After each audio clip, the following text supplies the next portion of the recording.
Steph, can you turn that TV down?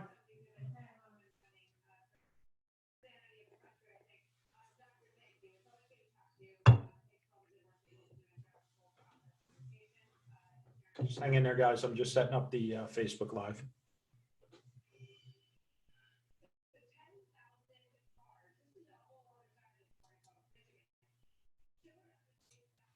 Cool. Hey, Lisa. Hey, Bella. Hey, Trish. You guys are on early? Or it's, hey, Layla. Coming for the before show, I'm sure. Bella, you are always early.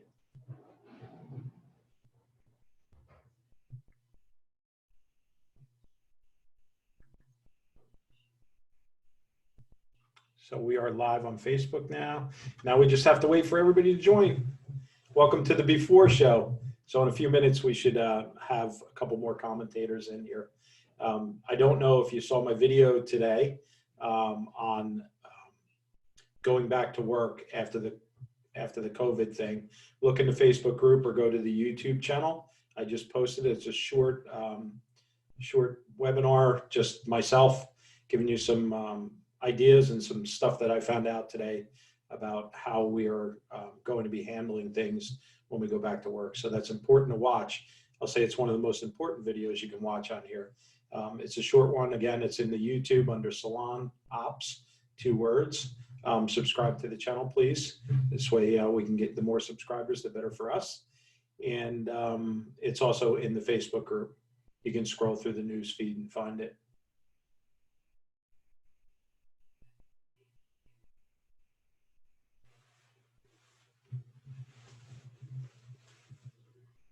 You don't miss a beat, Bella. I guess you don't watch TV. You watch, this is your new TV every night.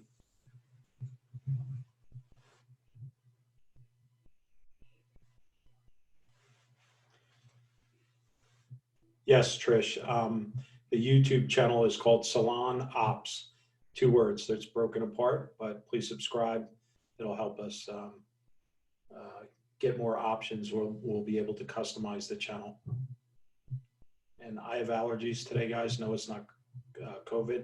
So if I cough, hide from your screen. No, I'm just kidding. My allergies are so damn bad with this tree pollen. And every time you turn around and it's your allergies, people look at you like, oh my God, they got the COVID.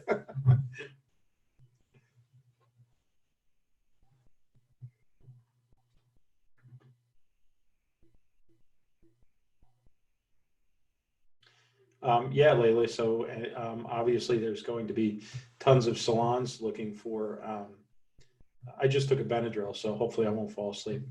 Thanks, Bella.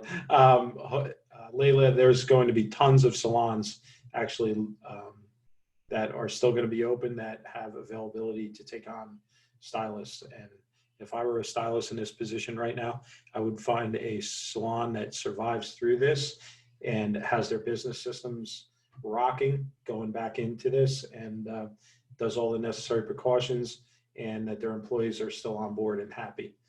That's what I would be looking for if I was a stylist.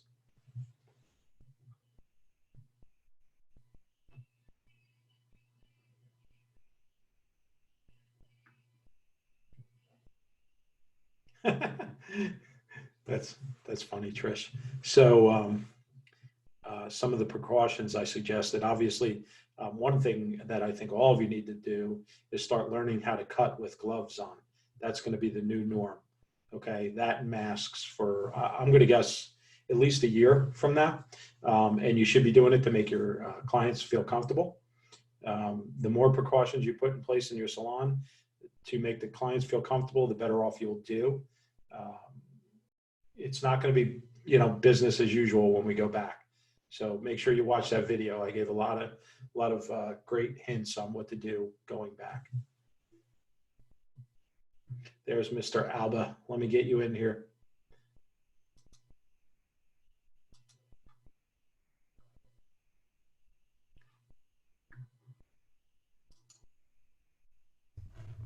What's happening? I should have left you as an attendee. You know what? You probably should have. I've been on so many Zoom calls today that it's please. Yeah, after talking to you, right? You were probably like freaking out. Oh my God. Yeah, well, Did you watch my video or no? no, Of course. I didn't even get a chance to because I was on 17 different text messages about this. And Did you get the guy from the State House? yeah, we chatted a little bit, and there's nothing official to say yet. I think Friday in Jersey, the governor is probably going to cancel school for the rest of the year, my guess. Oh, And that's a that's no-brainer. Yeah, and that's sort of an indicator, right? The thing is that I sent to him, I said, well, what does that mean for daycare or day camps, that type of thing? Because the summer with the kids off, that sort of plays right into, working parents. How do they work if they don't have Well, coverage? you can apply for the caretaker. I forget what it's called. There's an extra fund for that too. You can get money for that, just for Yeah, taking care of your kids. I want to say it's $600 a week just for that also. which is actually good because if you knew what my babysitter just for a few nights a week and Saturdays cost, it's crazy. But that's Yeah. actually a good point. I'm going to write that on my list. Yeah, I forget. It might be under the Family Care Act. I'm not sure which one it's under. Look it up. I know I saw it. So, um, that's kind of important, right? So Yeah, Bella, I know Bella just mentioned it. Bella, it's probably, if you look under the CARES Act, um, look under specifically Family Care Act. yeah, And just type in COVID Family Care Act, and you should find something in Google. Oh, look at um, you! You got a J shirt on. You're too much. listen, none of the other Hey speakers, man, your nose is looking brown on the screen. listen, man, no, none of the other speakers, they might have wrote a book, but nobody has a T-shirt, so you got to give Jay a little bit of credit. Exactly. Exactly. So we are on Facebook Live. I have it up and running already.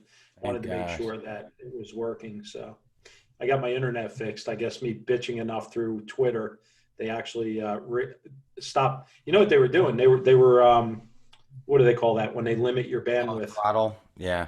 Yeah, they were throttling me, no doubt about it. Because miraculously, when I bitched on Twitter, it went from 1 megabyte upload to 40 megabyte upload. It's funny. Let me see, what did somebody, Bella's going to give us some Portuguese wine. I'm down for that.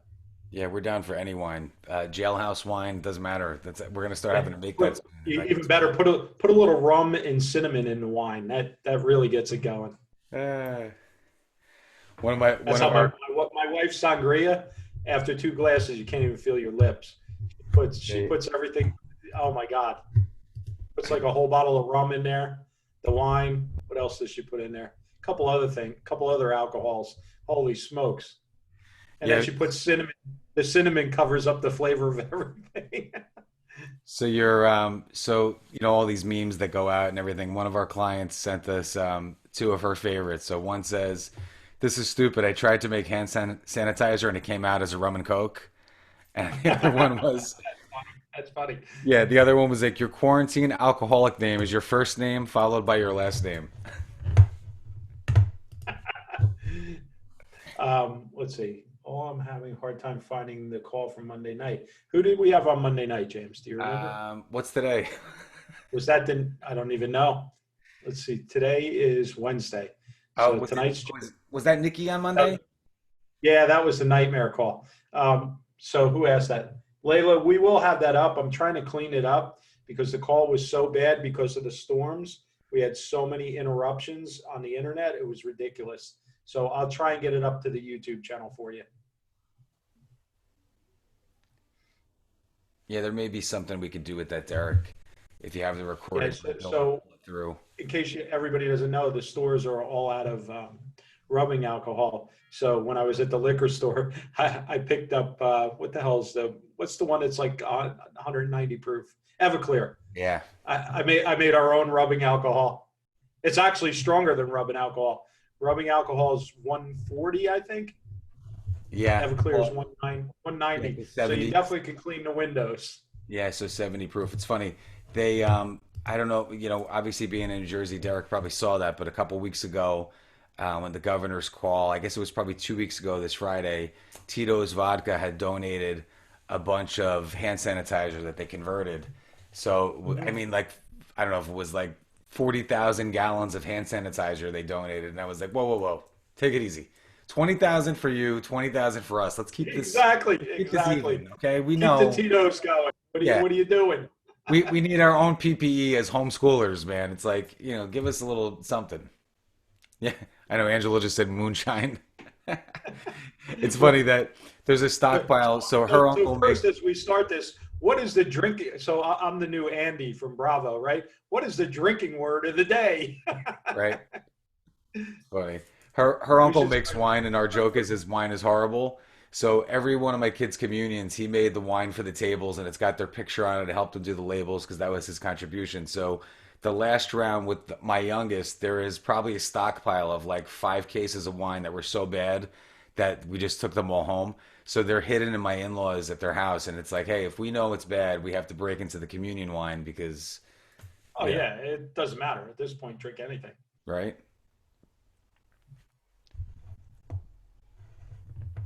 All right, so we So, got some people Jay in. is coming on at what time, James? He should be in soon. Okay, I got to fire up the Facebook Live is live. I don't know how many are on there, but let's take a look.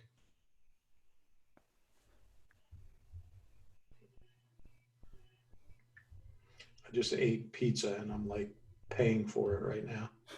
Jersey pizza can give you the worst heartburn. Oh my God. Of course, I had to be bad, right? Sausage, pepperoni, and mushrooms. Oh yeah, I mean, of course.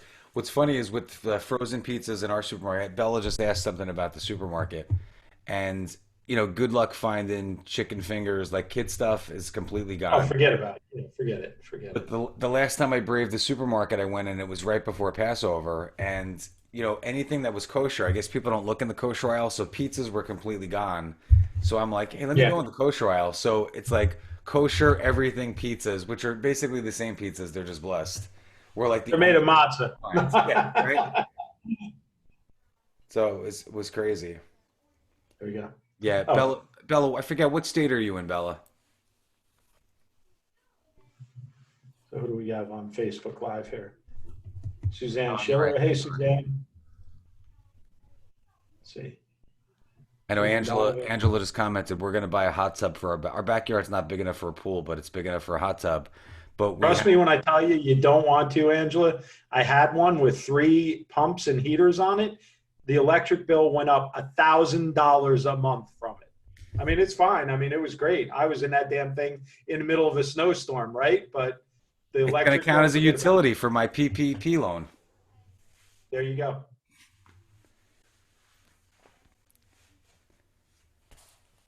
I know our joke is we Suzanne have says, a eating kid. We pizza. have two Oh, of kids. course you ate cauliflower pizza. Yeah, you got to show off, right?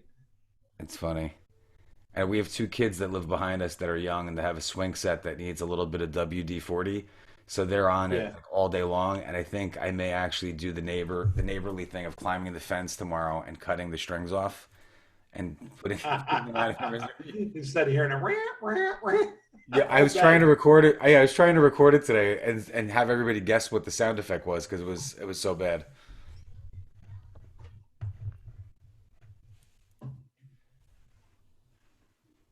Oh, Kelly, no, Kelly, you can actually change that. So, Kelly, if you click where the blue box is where you're going to type and it says all panelists, if you click on that box, just drop down and you could do all panelists and attendees. Yeah, that's for everybody in the group. Down at the bottom for your comments, just click the two drop down and click all panelists and attendees. This way everybody can hear you or see your comment, I should say. I'm just glad Facebook's working tonight finally. Yeah, right. I honestly think it might have been them throttling my connection because it says you need a minimum of five megs upload to get it running. Here comes Jay. And there's the man of the hour. Hey, Jay. Oh, you're talking about me. Yes. Oh, I love your penthouse, man. That's awesome. Yeah, right. Should we change it for tonight? Oh, that'd be awesome. So how do you do What do that? we want for tonight, James? The jet? Let's go Wow. back to the Yeah, jet. something's I like the jet. Something that's compassionate and sensitive would be great. Yes, to the plight of all. I don't know if that'll work. Oh, here you go. So There who you can? go. So how do you do that feature? So in the bottom of Zoom, where it has the video thing, there's an arrow next to it, and you click it, and then you hit virtual background. It has some corny ones, but you can upload whatever you want. So I always upload them because it's just kind of cool. I love it. It's just tell them, hey, I'm with you guys. We're going through this together. You're like, see, I got the Aurora Borealis behind me, Jay. Yeah. Just when I got the James, your Northern hat's Lights. disappearing because it's close to the green. I hope my head disappears at some point, and I could just be I like, love the, Just Well, I told you what happened with T-shirt. Beth was doing it with foils on her head, and her whole face was disappearing from the foils. Wow. Well, I like that. Hey, James, I did not, it slipped my mind because I was working on something else to put that final slide in about where they can, oh, where they can find you. yes. So if I can either sign off and do that right quick, completely escape me, or if you just want to do a shameless plug for me. Or if you want, if you can email it while you're on, email it to me, and then I'll do a screen share at the end, and I'll pop it up for you. Oh, that's great. You mean just in a regular email, you'll pop it into something? Yeah, I'll put it up on something, whatever works for you. Okay. You know, James, I don't think we've emailed. I think it's mostly, what's your Or email? you can send it whatever way. Facebook, it doesn't matter. Okay, let's do. Lisa said, "That's a jet." I thought it was a camper. That's a fancy camper, a Learjet. That's a high maintenance girl that calls that a camper. James, what's your email? Send it to info@thebeehivesalon.com. Okay. Just one B. Brenda, I'm still waiting to see you there. I'm sorry, James. You said it's just one what? Just one B. So info at the letter B hivesalon.com. Oh, gotcha. Okay. Oh, there you go. Okay. So everything is right below in my signature. I'll just put the website in there. Hey, Heather.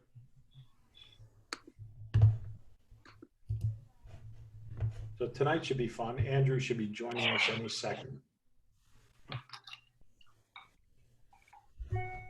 Jay, is that a Moscow Mule? Yes, sir, it is. It is. How did I guess? Wow. I am that transparent and vulnerable. Yeah. Wow, that's good. Yeah, you got to learn to hide it in the same color glass. So, wait, see that beautiful? Look, I make it disappear. I'm a magician. Wow. That's experience. You guys should teach webinars on that. That is great. What would be great is if you could pull your drink off of one of those tables behind you so it looked like you were Exactly. actually. I told James I want to start doing like Andy from Bravo, the drinking word of the day. Right? And Whatever makes it fun. make it a little bit fun. Yeah, exactly. Yeah. Listen, there's a lot of things that are going to change. We're like 1 week away in my house from doing magic tricks. I'm like, do I do the tablecloth trick first? Do I, the coin behind the ear, everybody knows. So how can I up my magic game? Because if this is going to go on for another 8 weeks, I don't know what, maybe I'll have to learn how to juggle, or I don't know, stop drinking. Something. Or just be a good dad. You could do that, You're such the psychological one, Yeah. I just thrown it out there. Just throwing it out. I know. Yeah, just be a good dad. Jay, where are you in PA? I'm right outside Philadelphia. Right outside. Okay. Yeah. So are you familiar with the area at all? Would you know Bucks County? Yeah, of course. I go out to New Hope all the time. Oh, okay. Then where do you live? I'm in Jersey. Oh, okay. I didn't realize that. Yes. I live in Belmar on the ocean. Oh, okay. So you're a little bit of a drive from us. But yeah, I'm probably about 12 minutes from New Hope. I know where you are. Yeah, I know the area well. I used to go out to Matt Beck's salon quite a few times, do some videos with him. I haven't seen his new education. He was right downtown, kind of New Hope there last time I saw him. He's getting ready to move. I haven't talked to him since I came back from Florida. I was living in Florida for a year. My wife hated it, so I ended up coming back. Did you live in a trailer there as well? Is that what she Oh, hated? no, we lived on an island, which was nice. Why don't you talk to your wife first? Because she seems to have a different perspective. Yeah. She was like, I'm not down here to die. I need to be with my Jersey girls. I need malls. I need shopping. I need life. She's So- a simple girl. That's great. Oh, no. Aren't, Angela, close your ears a second. Aren't all Jersey girls high maintenance? I married one, and she's within shouting distance, so I'll plead the fifth. I will plead the fifth. Well, if you're in Bucks County, then you're high maintenance. I'm like everyone, just trying to get by, just trying to get by. That's it. As I say that, a bunch of people from Jersey sign on, right? Kim, Sandra's here. The whole gang's here. That's funny. It's Well, I fine. do speak everywhere. So, guys, you know the routine. We usually start about 5 to 10 minutes after 8. We're waiting for Andrew to jump in here too, and I don't see Andrew. Is he Well, in James as will an tell attendant? you, I start right on time. So if they're 5 or 10 minutes late, they're going to miss 5 or 10 minutes. Rodney Those are Cutler's in here. That's cool. Hey, That's Rodney. my contract, right, James, with the green M&Ms? And Yep, that's right. Iva, the boss, is in here. Keep us all on track. So cool. Things are firing up. Love it. Let's see. Yes, Iva, good to see you. I got a Jay is funny on Facebook. I never thought of you as funny. I don't know how you're going to put that psychological spin on it, Jay. First of all, thank the person because that is the way I'd like to be perceived as funny. But thank you, James, for dispelling that rumor. Yeah. Don't want to mislead anyone that he's funny. Thank you. But I like your setup. It looks really good. Very professional. Yeah. So what I want to tell you is that you can pay someone for one-on-one. They'll actually spend time with you ahead of time and tell you if the lighting is good. His name's James Alba. Yes. For a small price. Yeah. Yeah, I'm sure I'll make it back in the countless seminars you'll need to talk me off the ledge between now and when we reopen. So anything I can do to help you, Jay. Or push you off the ledge. One way or another, I'll get you off the ledge. Don't you worry. I'll get you off that ledge. That would Can be we an interesting job, stand right? Like a Anthony. hostage negotiator. Yes, I am. Why don't we just do stand-up tonight? We'll do a little Works for me. Yeah, That works for me. I think that's the after party we're going to do, right? That should be. Now that's going to be funny. That's the topic, is having a sense of humor. James and I were talking about me doing a workshop called sarcasm because it really serves you well, right? Just some of the things that we're going to encounter, there'll be nothing better than sarcasm. Well, and it's actually a funny point, right? Is that when you look at hairstylists and what their job is, like you would almost expect, I know we're in the whole New York, New Jersey area, but you would almost expect your hairstylist to be a little bit of a sarcastic, like, oh, you're gonna do that? You're gonna. So I think it comes with the territory. Well, definitely from New York, New Jersey, and PA, right? It's that attitude. The governors didn't bond together for no reason at all in our area. Yeah, they've got a lot in common. I'm 90% sarcastic, someone said. We'll work on that. We'll get you 97% sarcastic. So Iva, while you're asking, so shameless plug, my shirt says, I gotta go sideways. Leave your mark. And It says James is a freaking brown nose. That's what it yeah, says. and that's the title of Jay's book, Leave Your Mark. What's really funny is that I have Angela's copy, and I couldn't believe when I was joking around with you this afternoon. I looked how many notes she actually took in the liner from your class. I was like super Look what impressed. Iva wrote. Look what Iva wrote. Did she reference me being funny at any point or Yeah, not? no, she's there. Sarcasm is written in Sharpie on 1 or 2 pages, but Well, hey, thank you for the plug about the shirt and the book, for anybody who is interested, 100% of the profits go towards human trafficking. Well, not helping it, but stopping human trafficking. Let me rephrase that. 100% of the profits go towards stopping human trafficking, and they have for 3 years. So if there is an interest there, you can go to the website. Again, 100% of the profits. Yeah, And everybody on here should definitely be getting the book, period. Yeah, I would. It helps you leave your mark instantly.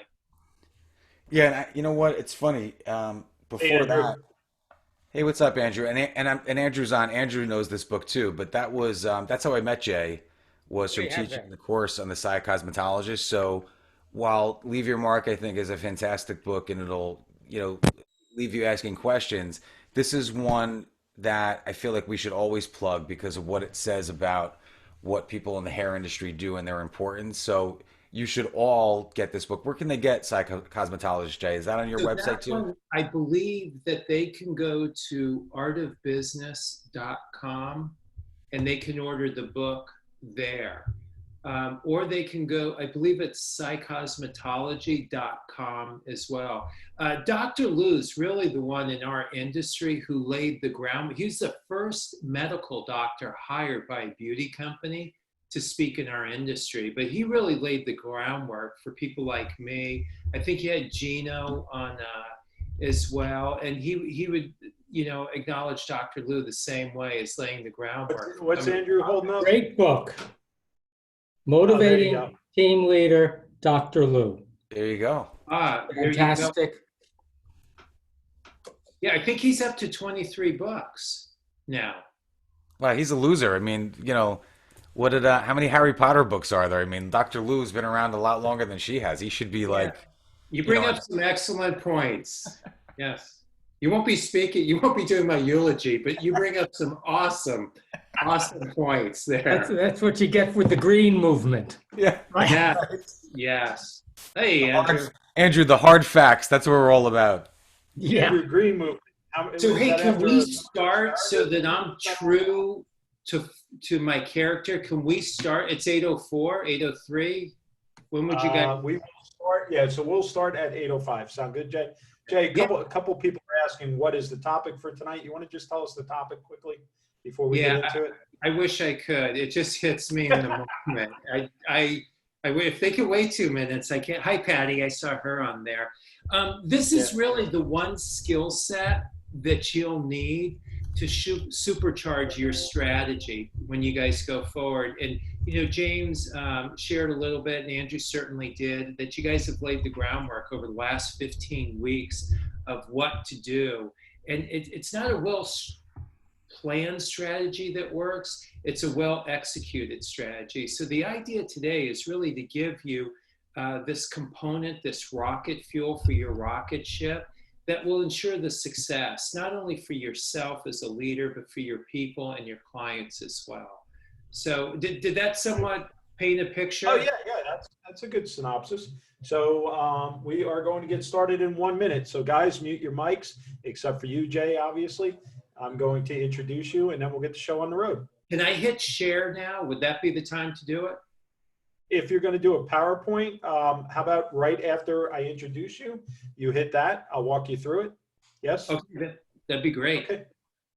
Okay, so we're going to get started. Welcome, everybody, to tonight's class for the Beauty Business Reset. We have the honor of having Jay Williams on as our educator for the evening. Jay, welcome to the group, and we're excited to hear what you have to say. All yours, Jay. Wow. Well, don't get your expectations too high. It'll be dynamically mediocre at best. So let's jump right in. So I'm going to hit share. And I think my high-end consultant taught me what to do. Perfect. We will be good to go. How are you guys feeling? Good? We're good? Someone give me a thumbs up. You're all good, Jay. All right, great. Then we'll jump right in. So here's the idea is I want to be respectful of everyone's time. And I've also sat in on a few dozen webinars over the past few weeks. So I want to commit to this portion right here will be about 45 minutes or so. And I know it seems like a long time. That being said, I want to do it in a way that it's engaging for you guys and fun. And the idea is for this to to build upon what you guys have heard in the way of content and process and procedure. So as we go through, I thought the best way to get started was to get you guys started. So here's what we're going to do is I want you guys to answer some questions. So every answer will be one of these 5. It'll either be always, most of the time, frequently, sometimes, rarely, or never. So for the first one, I want to ask you guys, I understand the reasons for my feelings. So as you're looking at this and you're answering this question, do you always understand the reasons for your feelings? Most of the time, frequently, sometimes, rarely, or never?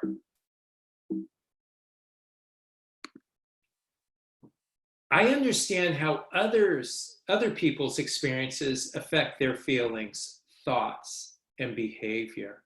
And so what you guys see is we're beginning to talk about something a little bit different. I think a lot of what you've experienced has been around this technical content. And this is the non-technical side of things. And what you're going to see is that your success is going to be a combination of your IQ, your intellectual quotient, and your EQ, which is your emotional intelligence. And so I think, James alluded to Dr. Liu's book, and he really, set the groundwork there and the precedent for people's thinking and awareness that it's their emotional intelligence, especially in our business. And I'll share with you where studies have shown that it can account for as much as 50, 55, 60% of your success. So if you're wondering as we're going through where we're going, which direction we're headed, it's really about beginning to engage you in emotional intelligence. Here's another one for you. I understand my leadership strengths and weaknesses. I understand my leadership strength and weaknesses. I see people as good and well-intentioned. I look forward to the future. I can describe my feelings in detail, beyond just happy, sad, angry, and so on. I manage stress well. You should have a pretty good indicator over the last 3 weeks of whether you manage stress well. I focus on opportunities rather than obstacles. And so we're beginning to get a little bit deeper into this emotional intelligence. You can see where these questions are highly relevant, your thinking, to how you execute on your plans and your strategies over the next 3 or 4 weeks. I'm calm in the face of pressure or emotional turmoil. And in our industry, you guys know not only for your own self what you experience emotionally, because in most cases, well over 90% of the people in our industry are empaths, meaning they take on the energy and the thinking of the people around them. And so not only do they have their selves emotions, their own emotions, they're taking on their clients' emotions. So I'm calm in the face of pressure or emotional turmoil. I feel hopeful. And how important is that as you guys begin to hear these new thoughts, strategies, and ideas? I control my impulses. I'm optimistic in the face of challenging circumstances. I think as you guys are going through this, you're seeing how relevant this is to what's going on. And people with a high emotional intelligence, it's not what happens to them because they experience what other people experience. It's how they respond to it. I use strong emotions, such as anger, fear, joy, appropriately and for the good of others. I'm patient. I try to understand why people behave the way they do. Again, I try to understand, not judge, but I try to understand. I'm adept at managing multiple conflicting demands. I readily understand others' viewpoints, even when they are different from my own. So I readily understand, not agree, I readily understand others' viewpoints, even when they are different from my own. I'm flexible when situations change unexpectedly. I know you guys are listening and thinking, oh my God, this would be awesome for my team to take. I understand how stress affects my mood and behavior. I can easily adjust goals when circumstances change. I can describe my emotions in the moment I experience them.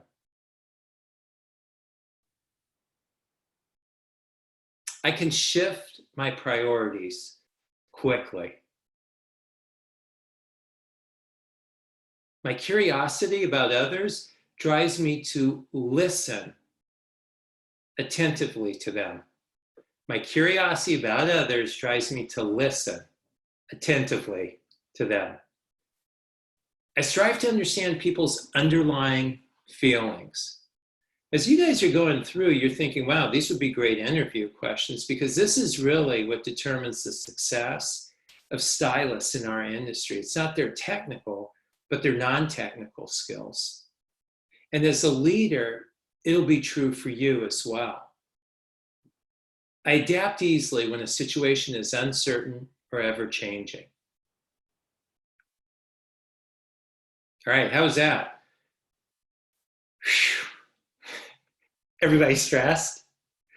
Listen, the idea here, I know you guys have a lot on your mind. I've been on, first of all, I'm one of you. I mean, you know, I have a product company. I have 2 partners, and we've gone through furloughing. We've gone through trying to get business loans. We've gone through the PPP.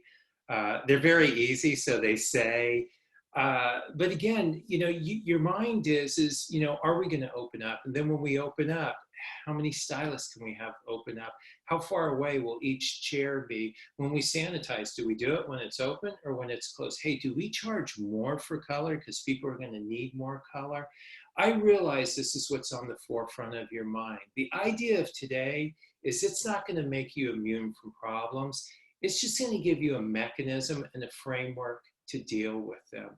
And so the beginning part was to be fun. It was to open up your thinking. It was also a chance for you to begin to be self-assess and to be self-aware of where you're at. And it's about your thinking that we focused on. So as we go through today, if I have a gift for you guys, it's new thinking, different thinking, and deeper thinking. My gift will not be knowledge to you guys. You guys can Google anything I'm going to say.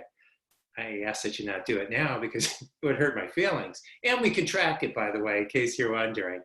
So the gift today is for this new and different thinking. And I'm not here to judge. I am here to help. So as I share this with you, please know the spirit and the intent as we go through.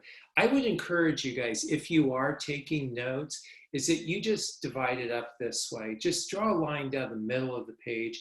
And on one side, put your new thinking, and on the other side, your new behavior.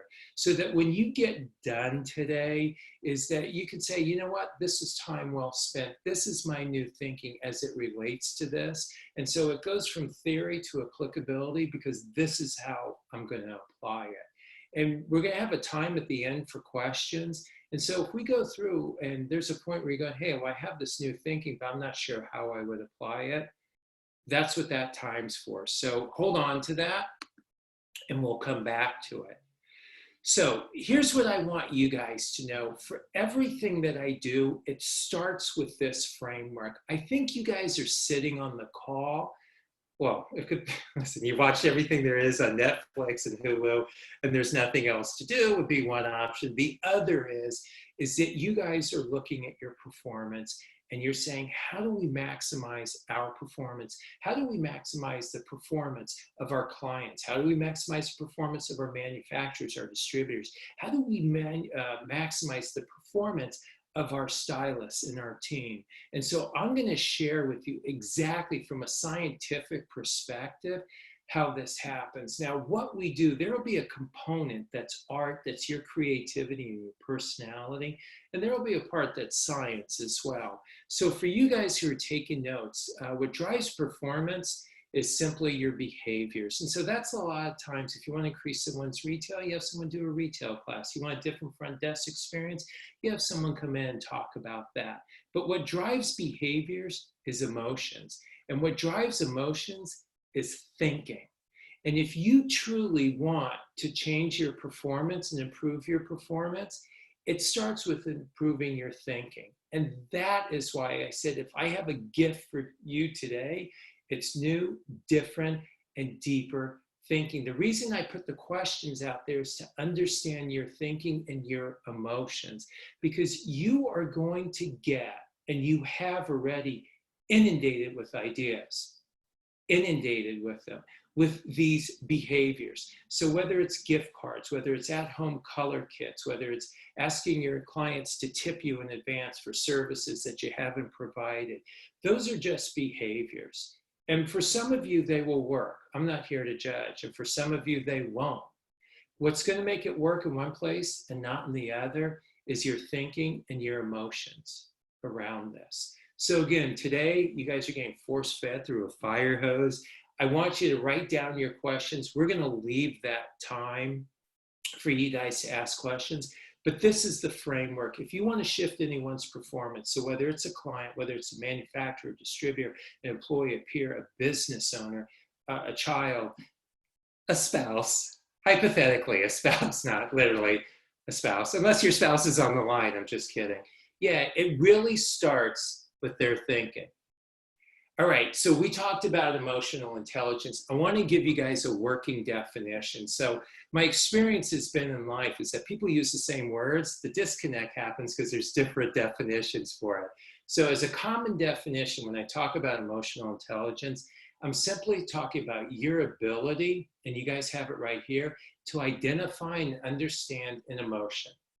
So your ability to identify and understand an emotion in yourself and others, and then adjust your behavior accordingly.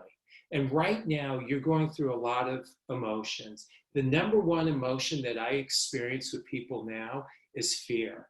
And by the way, the toll that fear is going to take on you physically is going to supersede what the virus is going to take on you, because it's going to wear down your immune system.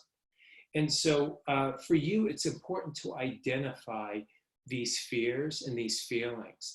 And one of the things that you're going to have to differentiate, and now's not so much the time, I do want to give this, about what's fact and what's feeling.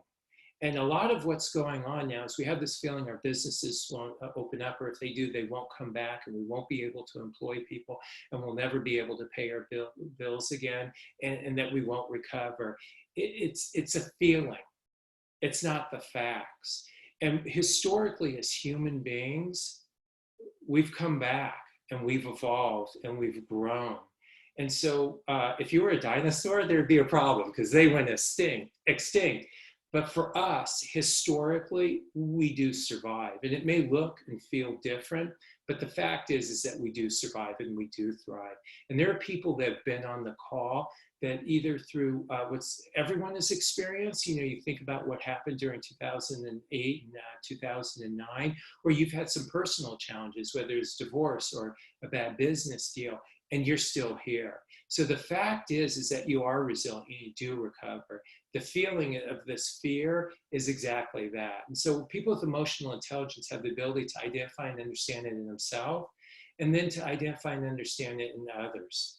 And then they adjust their behavior based on that. Emotional intelligence. And so when I talk about emotional intelligence, just as a counterpart would be IQ. And IQ is your intellectual quotient. And IQ it's really your ability to problem solve. It's not your knowledge, it's your ability to problem solve.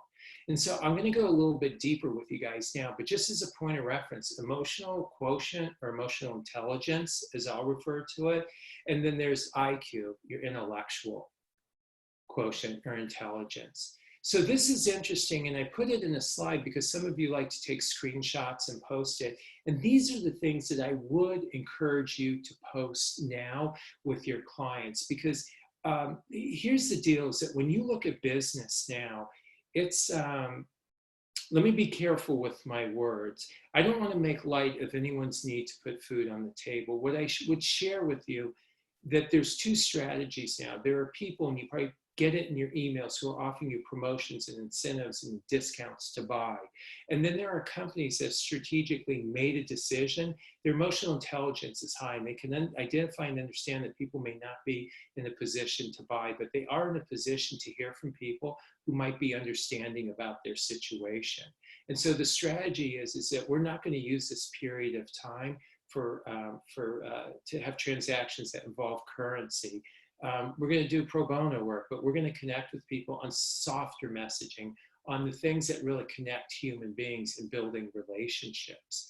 And so I share that with you is because people with average IQs outperform those with the highest IQs 70% of the time, the people who have a higher emotional intelligence. And so I look at the insurance companies. And so for anyone who has an auto insurance or a homeowner's insurance, I don't know if you know, but almost all of them have given you a discount of 15 to 20 to 25%. So if you just go with intellect, that doesn't make sense. That's going to ruin our profitability as a company. But their emotional intelligence leads them to believe that they need to show some compassion, some caring, and understanding. And it's that type of thinking that's going to carry them through, and that's going to build relationships and maintain momentum and connection. And momentum is what drives business. And so people with these average IQs outperform their counterparts with a higher IQ 70% of the time, because their emotional intelligence, their ability to connect with people and to understand their emotions and others, connects them at a different level than other people. And as you guys are looking at what you do, stylists are wired for this. They are wired. This is something that they're genetically predisposed to maybe be better than most people. Let me ask you guys this, and just write a number down. You won't have to embarrass yourself anyway about guessing, so please guess. What percent of top performers do you think have a high emotional intelligence? So think of the distributor manufacturer you work with and the salesperson. Do they have a high IQ, or they kind of have a Wikipedia and they know everything about color and products and all those things? Or are they somebody who connects with you, is compassionate, understanding, caring, sympathetic, good listener? And when you think of your stylists, is it the ones that are technically the best that are most successful? Or the ones that just engage with their clients and are great listeners? Not technically the best, but people just love them. So what percent of top performers, regardless of the industry, do you think have a high EQ? 30, 60, or 90? All right, so if you guys are with me, EQ, it's responsible for what percent of your performance? Because if you're thinking, whoa, we're 15 nights in, we've been talking about some hardcore business strategies. What are you bringing this into the equation for? I'm asking you, what do you think emotional intelligence is responsible for what percent of your performance? And I want to talk about this because I want you to understand why the people who organize this call would include this as part of the complete solution to what they're offering you. Are you ready? Listen, I want to create a human case, a compelling human case for everything I do. For those of you who don't care about humanity, I want to create a compelling business case for you too. So how much more do you think people with a high emotional intelligence earn than their counterparts with a lower emotional intelligence? Do you think it's 19,000 more a year, 29,000 more, or 109,000 more a year? So I'm putting these answers up there for you guys, and I'm hoping, I have the camera shots to the left. Are you guys just seeing the screen? Someone just tell me, are you just seeing the screen, or are you seeing the cameras as well? It depends on what their view is, Jay, but if they're, most of them are seeing your face and then the screen to the left. Okay, good. I just didn't know if it was blocking it. So here's the answers to your questions. 90% of top performers, so whether they're the president of the United States, whether they're stylists in your salon, whether they're a salesperson for your distributor or a manufacturer, 90% of top performers have a high emotional intelligence. Your emotional intelligence is responsible. Now, I'm not disputing this. What I would say is, when I was doing the research, I found a higher number, but what they found when they did this study is that 58% of your job performance, 58% of it is based on your emotional intelligence. There's a woman, her name's BJ Gallagher, social psychologist at Harvard. She did a study, and what she found is that 80% of the people who are failing in their current role, regardless of what the role is, doctor, president of the United States, salon owner, head of a product company, it did not matter. 80% of the people who are failing in their current roles, 8 out of 10, are failing due to a lack of interpersonal skills. Now, if you look at our industry, there's an independent study done, and it's an informal study as well. And what they did is they asked clients why you leave a salon. 8 out of 10 clients leave for non-technical reasons. So I just shared with you, 80% of the people are failing because of lack of interpersonal skills. 8 out of 10 clients leave because of non-technical reasons. It's not the cut or the color. So I hope you guys begin to see the correlation, a compelling business case, that it will help your retention, it will help your referral, it will help your reviews, and it will help your relationships. Now, if you don't care about relationships, the last one's for you. On average, people with a higher emotional intelligence earn $29,000 more a year than their counterparts. So for you guys, I'm just looking over at my phone just to make sure time-wise I'm respecting that for you guys.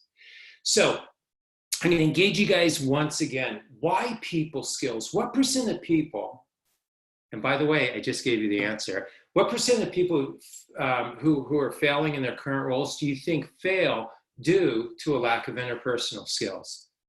This is to see how well you're listening. 20, 60, or 80%? I would like to be a teacher who gives the answers and the students have to come up with the questions. What do you guys think of that? How's that work for you? Okay, so some of this, listen, I get very passionate, probably get ahead of myself, but this is just validating what I shared with you. It's important to me that I don't give you theory, that I give you data-driven information, because what we're talking about has a gravitas to it. And I believe in studies and science have validated that the ability to have this skill set is the point of difference. And so I share it with you because of this. If it said that 80% of your success comes from your IQ, we'd be off to a flying stop. Your IQ is fixed from 15 to 50. It does not change. It's fixed. That's not true. Somebody's going to read this. So let me just say this ahead of time. Go, Jay didn't mention that. They did a study about 14 months ago. And what they did is they gave people a bill they couldn't pay. Originally, it was a $400 bill. Now it's a $1,000 bill. This newest study, 66% of Americans could not pay a $1,000 bill. So their car broke down, there's something to fix around the house, if they received it today. Now, what's interesting to you, that may be interesting, what's useful to you about that is that they tested people for their IQs. Immediately after, they went to them and gave them a bill they couldn't pay and retested them because they wanted to see the financial impact, what stress does financially to a society's productivity. And people's EQs, I mean, their IQ dropped on average 12 to 13 points. Now, the reason that's so relevant to us in the beauty industry, how many of our stylists are living paycheck to paycheck? How many of the stylists now couldn't bridge the gap? And by the way, I'm not judging them. This has nothing to do with that. I think it's by the grace of God, any one of us could be in a situation for any number of reasons. I just want you to be aware of that, is that what can stifle their creativity is this financial stress and pressure. And so as an owner and as a leader, as you navigate, your emotional intelligence have to be aware of that. And you need to be tracking, you need to measure it, and you need to have those conversations. And the conversations need to be based on facts versus fear. I was working with a salon owner, and I had the benefit of working with she and her husband. And so at one point, the owner was looking to institute some things. And I said, well, tell me what keeps you from doing it.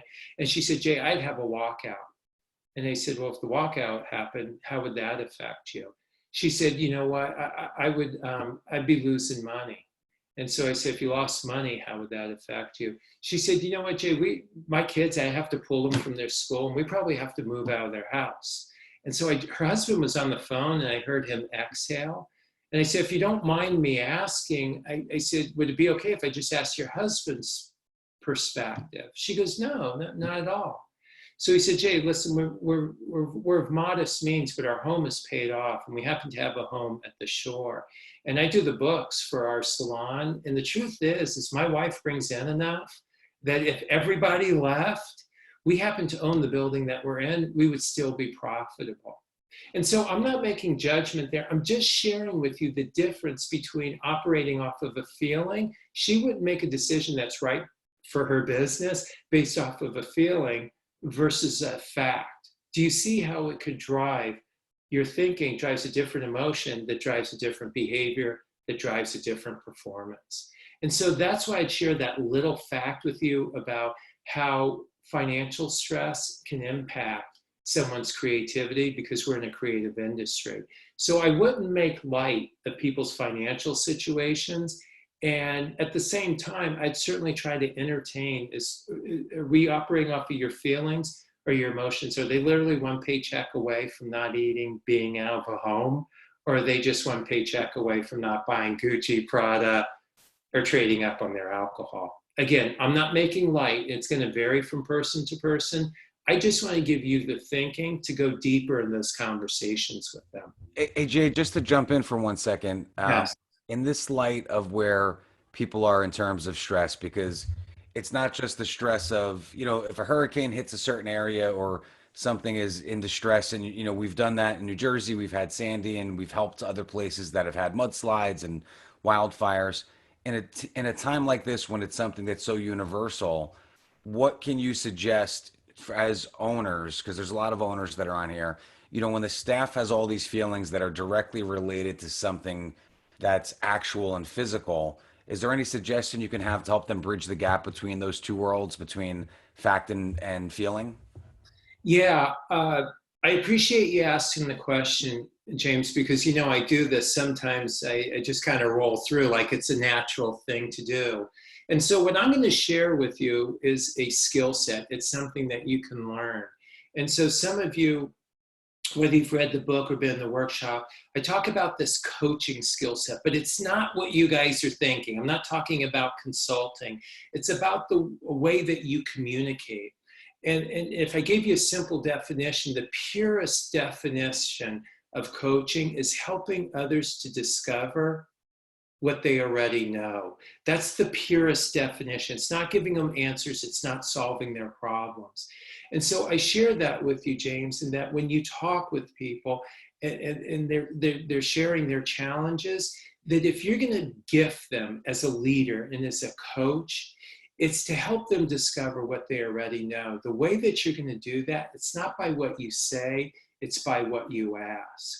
So if you were talking to me and you said, Jay, I see that you're really, really stressed about money. James, it's not for you to validate. It's just for you to acknowledge. So to validate would say, yeah, I know times are really, really hard. I don't know what we're going to do. And we haven't heard from the small business loan. And I applied for unemployment and that's not in yet. Right? All that would be validation. It's just an acknowledgement that sounds like you're beginning to think about your finances. What part do you have a comfort level with? And what part would you like to talk about? Because I'm not, full transparency with you guys. I'm a guy who grew up in LA. I moved out when I was 16. I didn't finish high school. We weren't even a paycheck away from being broke. We were just always broke. All these years later, I think I'm one paycheck away. Just in everything. My business partner goes, hey, listen, before we go to DEFCON 9, because that is where my brain goes. And so I share that with you, James, because in talking to me, you would just say, well, I go, you know what? I'm going to lose my house. And you just say, well, just because I don't know your situation, just on a scale of 1 to 10, 10 meaning that's an absolute reality, and 1, it's not a reality, but I feel that way. Just walk me through that. How close are you? Tell me how late you've been on payment. No, I've always been on time with my payments.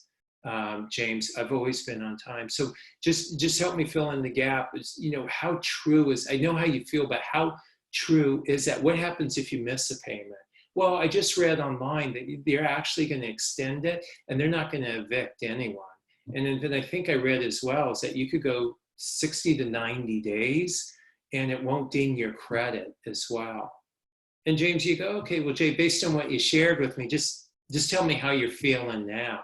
How realistic. And you go, well, now that you mention it, I guess I'm not going to get kicked out of my home. Does that make sense to you, James? It's going to take, as a leader, this skill set that you may or may not have. It's interesting. I've heard so many webinars. I've sat in on how to lead during crisis. And what I've realized is there's not a unique skill set to lead during crisis. It's the exact same skill set you need all the time. And so for you, as you guys go through, I would listen to some of these things. And this could be an exciting time for you. You go, this is where I'm going to get better. I'm going to go through adversity and come through better. How can I be a better leader? And this may be some of the things that as you look at webinars, it may be based on communication. It may be based on conflict resolution. It may be being a better listener. It may be emotional intelligence. Those are the skill sets, because James, what you go through and what I go through, what Andrew goes through and Derek and some of the other people will be exactly the same. However, how they respond to it could be very, very different. And that's what I want to share with you guys today. I can't change what's going to happen to you. If I can affect a change, it's in how you respond to these things. That was a long-winded answer. How close did I come? And we're good enough friends, James, that you could go try it again, Jay. Yeah, no, you were spot on with it. And, I would say that, I know there's a lot of people on Facebook and there's a lot of people on this call. When we closed that Saturday early on the 14th of March, that Monday was sort of like, it was a sunny day. You're starting to turn your gears. Most salon owners are closed on Mondays if you're lucky. And obviously I knew the stress level and the turmoil. So the people that you see on this call right here were on my frontline first calls, Derek and Andrew and Jay and a few other people I won't mention because my wife's on Facebook and she gets mad when I name famous hairstylists that I talk to. But this is why we're doing these calls, and this is why someone like Jay is on. We're taking the experience and we're taking really experienced people to come in. And I feel like Jay, over the years, for me, with the emotional intelligence side, has sort of redirected my thinking. Because as owners, right, first of all, you're stressed. Some of you are pissed off, right? Your staff is home. And I know the Tiger Queen King joke keeps coming up over and over again. But, you're worried about loans and you're worried about unemployment and your own kids and your own house payments. And, you're still paying rent on your building. And you sort of lose the emotional intelligence because the emotion takes over. So, I love Jay's 1 to 10 aspect, and, it's good to have someone like a Jay in your arsenal to go back to, because, sometimes it's the theory of your thinking can be overboard too. And, fortunately if my wife lost 12 points in her IQ, she'd still be smarter than me. So I'm okay. I think that's true for all of us, right, guys? Yeah, that's, well, I appreciate you saying that. And I want to share with you guys, I'm not immune from any of this. And, I will share with you is that when this happened, my Monday wasn't too different. We had a furlough, and we're like you. We love our employees. They're not just employees. We didn't hire people to fulfill a role. We hired people to fulfill a mission. And I think it's the same way with you guys. So we're connected with these people, and there's a responsibility that you feel as well. And, did I let them down? Did we not do things ahead of time that we should have done? And so I can relate to that. And then in the same token, as I'm navigating our people that we had a furlough and knowing their situations, who had young kids and who had benefits, is I was like, wait a second, is that now I'm not going to have money from my company. And then I make money to speak. And now everybody's calling. Not only, thank you guys very much. Not only did you cancel the next one, you say, we're going to cancel it for the year. So thank you. Because I was wondering, hey, would they have me later in the year? But I don't have to worry about that anymore. So we went through that dynamic. And then, my wife is a headhunter. She's a recruiter. She finds people jobs. Her phone stopped ringing a month ago. And now you're talking about unemployment, about 25, 30%. And so we're in a situation that we're looking and realize how I think I'm always a paycheck away, is that what are we going to do? There's no income. And I had to stop and I had to ask myself, how much of this is feelings of insecurity and anger and resentment and hostility and sadness for myself? And what is the reality? And the reality was, is I was going to eat that night. And the reality was, is I was going to eat the next night. And the reality is I'm going to eat the next week and the next month. I can't tell you what's going to happen in 2 months, but I know for at least that time frame, it's going to be okay. But I just needed to make sure that my emotional brain didn't hijack my rational brain. And what it did, and I just want to share this with you, is it freed up this new thinking for me. And so James and I, we were chatting, and some of this was real time because I was hit just like you guys are, is I said, you know what? This is my new thinking. I will not work over the next 3 months in a relationship where the currency is cash. I'm going to do everything I do pro bono. I got to make a choice here. Either I'm not going to work and I'm going to be at home and I'm going to have nothing to do, or I'm going to be involved in people's life. I'm going to be connected. I'm going to have a relationship. And it was that shift in thinking when I was working with clients and they're saying, well, Jay, we don't have the money. I'm sorry that we have to cancel it. And James, I just want to give you an example is that, I just asked them if money wasn't an issue and what was going on wasn't, and I don't want to make light of it, what would you be doing with your people? It completely shifted the direction of the conversation. They said, well, we'd be developing their skills there. And I said, if money's not part of the equation, meaning that wouldn't be the currency in which we work, and I would, in essence, do it pro bono, when would you want to get started? They go, well, can I start next week? So I'm doing work for companies now and associations now and salon meetings via the phone. I'm not making any money at it. I'm not the guy for making money. That'll be another call. But what I will share with you is I was looking, how do I continue to build my significance and my self-worth and sense of belonging? And make no mistake about it. If I said that too fast, write this down. Significance, self-worth, and sense of belonging. That's what's being hit for everyone now, especially if your title of owner, if owning a salon, being in the top 200, having X amount of employees is gone. Your finances, some of that status, your significance, self-worth, and sense of belonging. People with a high emotional intelligence are aware of this. And I will tell you, I have a high emotional intelligence, not in a boastful way. I just work at it. The good news is like I said, your IQ is fixed. Your emotional intelligence can grow and grow and grow and grow. And what it did is it helped me out of that scenario and helped me to be productive and helped me to be relevant and helped me to be a resource. And so as you look at your strategies with your business, this is what you need to focus on. Is why did I get into this business? What gives me significant self-worth and sense of belonging? The reason I do what I do, I would do this for free. I love this. I'm passionate about this. I honestly believe this is how I can leave my mark. This is how I can make a difference. For those of you that I know personally on the call, and I think of Patty, that's the only name I came up. I know that she does this because she loves her people. She loves her clients. She loves her craft.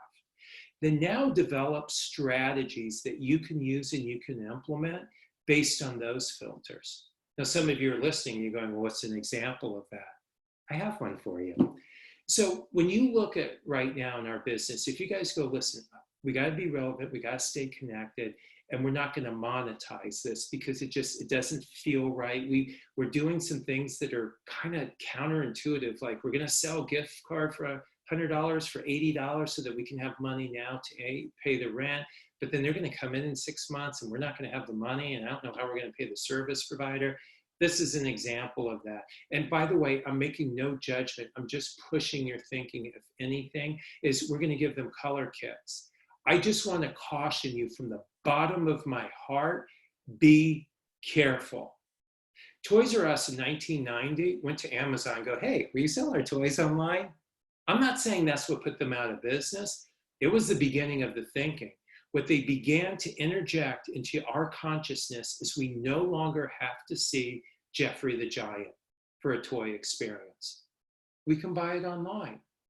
Now, I'm not saying it's a bad idea. I'm not discounting where you're at. I'm just saying you have to have this rational thinking and use filters that are sustainable thinking, not temporary. Hey Jay, I want to just sorry to derail you, but that you brought up a fantastic point about Toys R Us. And I'll tell you, being in Bergen County with Garden State Plaza, so one of the biggest malls in the state, They reopened a Toys R Us here. It is a very sleek and sexy and streamlined version of a Toys R Us. I wish it was open. I would go there tomorrow and video it for you guys and see. But it brings up a super awesome point that right, all that stuff went bankruptcy and everything else, and they came out of that like the phoenix out of the fire. And the new version of Toys R Us is not 7 bazillion Lego sets of crap and everything else. It's not roaming people that have no idea about the products that they carry or where things are. It's a sleek version. The cash registers are easy to find. The stuff you can touch is really easy to see. The stuff you can is behind the counter. Jeffrey does make an appearance once in a while in that, but that's a fantastic point of the difference. And I hope that that's what happens in the salon industry is like, hey, this was the crap we did before. And Toys R Us was selling so much nonsense at one point that you're like, is this Toys R Us or am I in Target or why is Toys R Us selling milk? Like, whatever. And now you see the sleek version of it and it's streamlined and tailored. And I think that's a great point. Don't deviate from who you are. So how do you change without changing? Is that you can evolve and grow, but stay true to who you are. And to your point for Toys R Us, they kind of lost sight. I don't know that they had the clarity. I draw the analogy with the color kit because here's what I'd say. I'm not saying it's wrong. I just want you to think about it. Are we introducing into their thinking? Color can be done at home because we've worked so hard to contradict that.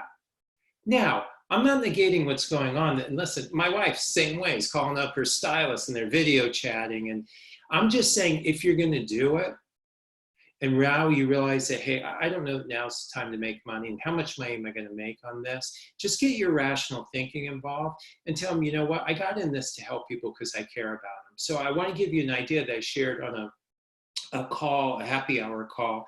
Every call is happy hour to me. Sorry, guys. But I just want it to be happy.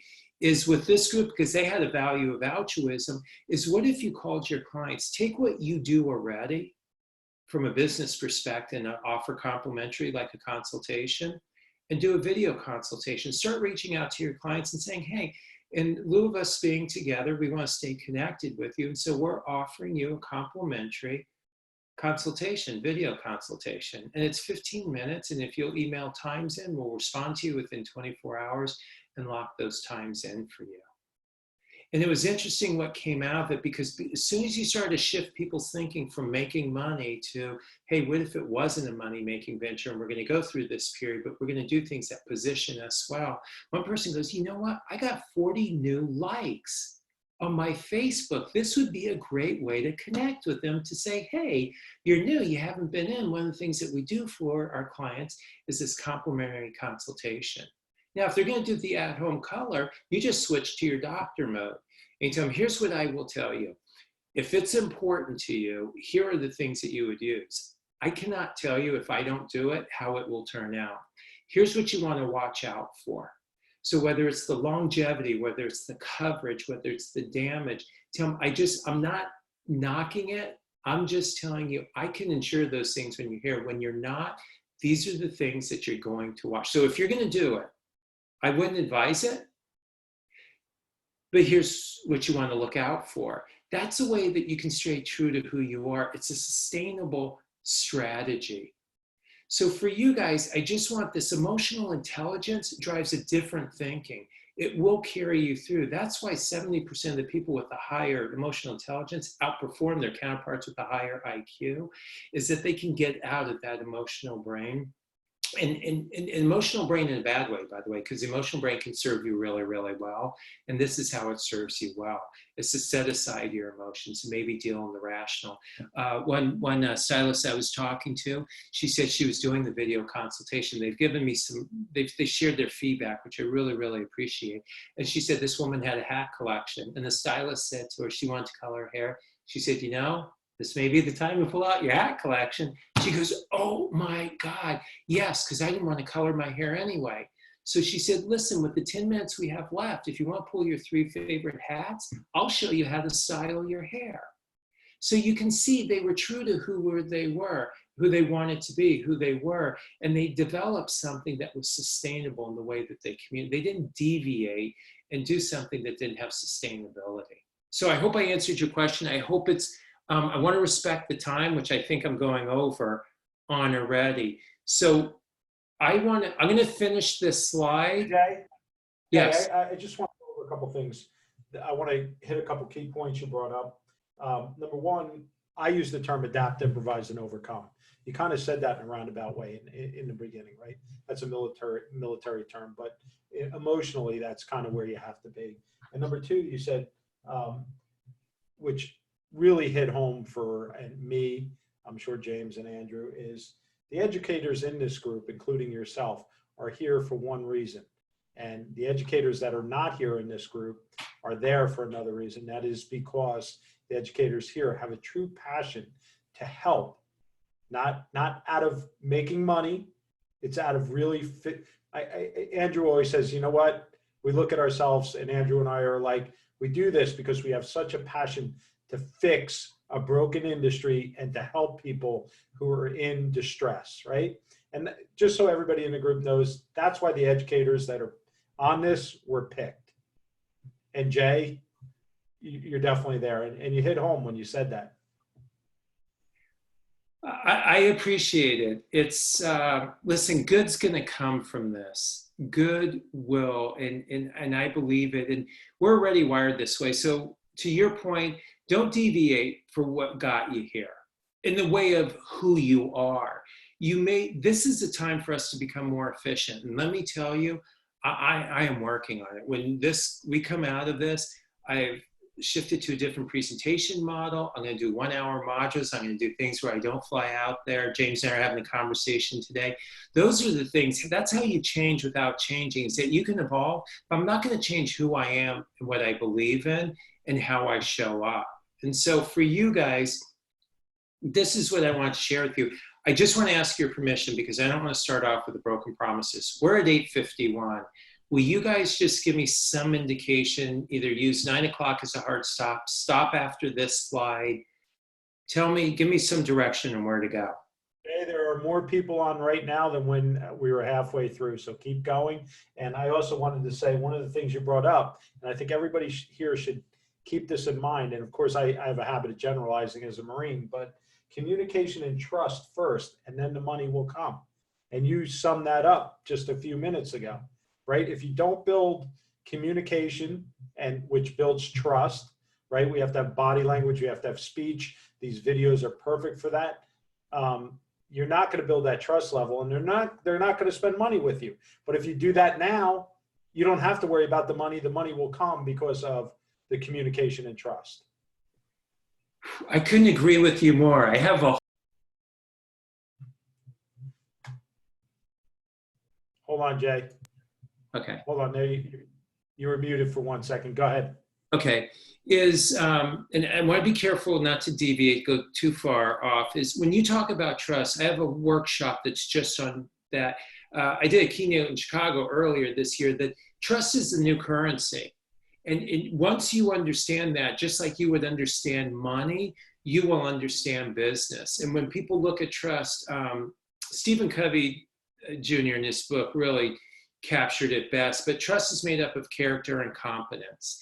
And people are seeing your character now. And where people are failing now is when there's a lack of character. And character is around your intent and your integrity. And intent is why you do things. Integrity is doing what you say you're going to do. I want to be careful where I go, but I think that you guys can just look around you at any given point in time and find this to be true with people. And so right now is to build the trust with people. And so the reason, Derek, to your point, and listen, I do this because I love it, but listen, I'd be remiss not to not acknowledge is that I want to build, this is to my character. What is your intention? Is it to help the industry or to make money? Because I don't understand, people get on a podcast and go, well, how many listeners are there? Right? Or if, yeah, I'll get on there, but how much are you going to pay me? Or I'll get on the webcast, but how many attendees do you have? There could be a breach in trust, a crack that's there because you go, well, I thought your intent was to help people. What do you care if you just save one person, right? And so there's so many points, and James knows this because I talk about this with stylists, is that we have a mechanism in our industry to measure trust. And it's retention. If you have 62% retention, then 62% of your clients trust you enough to engage and come back. That is it. That's the trust rating. And so if you want to get better at what you're doing, then you look at that retention and you ask yourself, well, what do I need to do to build trust with those other 38%? Is it a character? Is it a competence? Is my intent, my integrity? Is it my capabilities? Is it my results? And so I couldn't agree with you more. I couldn't agree with you more. About, I'm going to go off on a tangent. You're right on track. And it's just great that I think as you guys are hearing these things, is you aren't hearing mutually exclusive concepts. I think you guys are hearing building blocks. And let me just tell you this. I work in this industry and outside this industry. And one of the things I will tell you is that people go, well, you know, stylists and well, you know, salon owners. Let me tell you, what ails you ails humanity. When I work with other organizations, Derek, you're talking about trust and you're talking about communication. I do the exact same content. I just change the stories. So just know that what you're going through, great leaders and businesses are going through across the country. You're right where you need. You put yourself in a place to be a leader and own a business. And yeah, this is what happens. And it's all right. You will get through. And I think it's resources like this. So I'll continue on. I can't see anyone's faces. I hope I'm connecting with people. The emotional intelligence, where will it help you? And specifically, so I just want to net it out. It'll help you negotiate with people. And let me tell you, whether you're negotiating with your manufacturer, your distributor, your landlord, you're going to be negotiating with your clients over prices. You're going to go, wait. A lot of things change. But when did it change that we negotiate over this? Your employees are going to negotiate with you. So where would the emotional intelligence serve you well from a business perspective? It's with negotiating, understanding, and empathizing with people. Those people are your manufacturers, they're your distributors, they're your educators, they're your coworkers, they're your landlords. That's where this will help you. So 5 components of emotional intelligence. And with your permission, I'm going to speak a little faster. My only concern is that somehow I minimize the importance of this. So promise me by not saying anything, okay, good, that you guys won't minimize this. 5 components, just the ability to recognize and understand your moods, your emotions, and what drives you, as well as their effect on others. So here's 5 things for you guys if you're taking notes. One is the self-regulation. So for you guys, these are the 5 components I'm going to walk you through. So one is the ability to control and redirect disruptive impulses and moods. And this is going to be imperative for you because they're going to be, listen, I'm going through it myself with our company, is that we're trying to navigate through and we got to answer emails and we got to respond and things don't get responded to on time, or we find out things with, through social media, and our immediate thought is, what the hell are those our employees doing? You know, that we're paying minimal hours, but you know, you have these compulsions to just react emotionally, and you have to stop yourself. And today was the case where I had to call the person up, and I said, you know, I want to get your take on how things are going and how our response time is. And I had to gather the facts and not get caught up in my feelings. But people with a high emotional intelligence, they look at self-regulation and just their ability to control and then redirect disruptive impulses and moods, which might be to snap at someone, might be to yell at them, and maybe to fire them. Next one is motivation. Again, one of the 5 components. So self-regulation, motivation. It's your passion to work for reasons that go beyond money or status.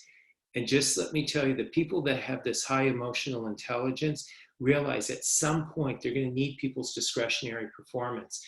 And so we've relied on their mental, physical, financial commitment.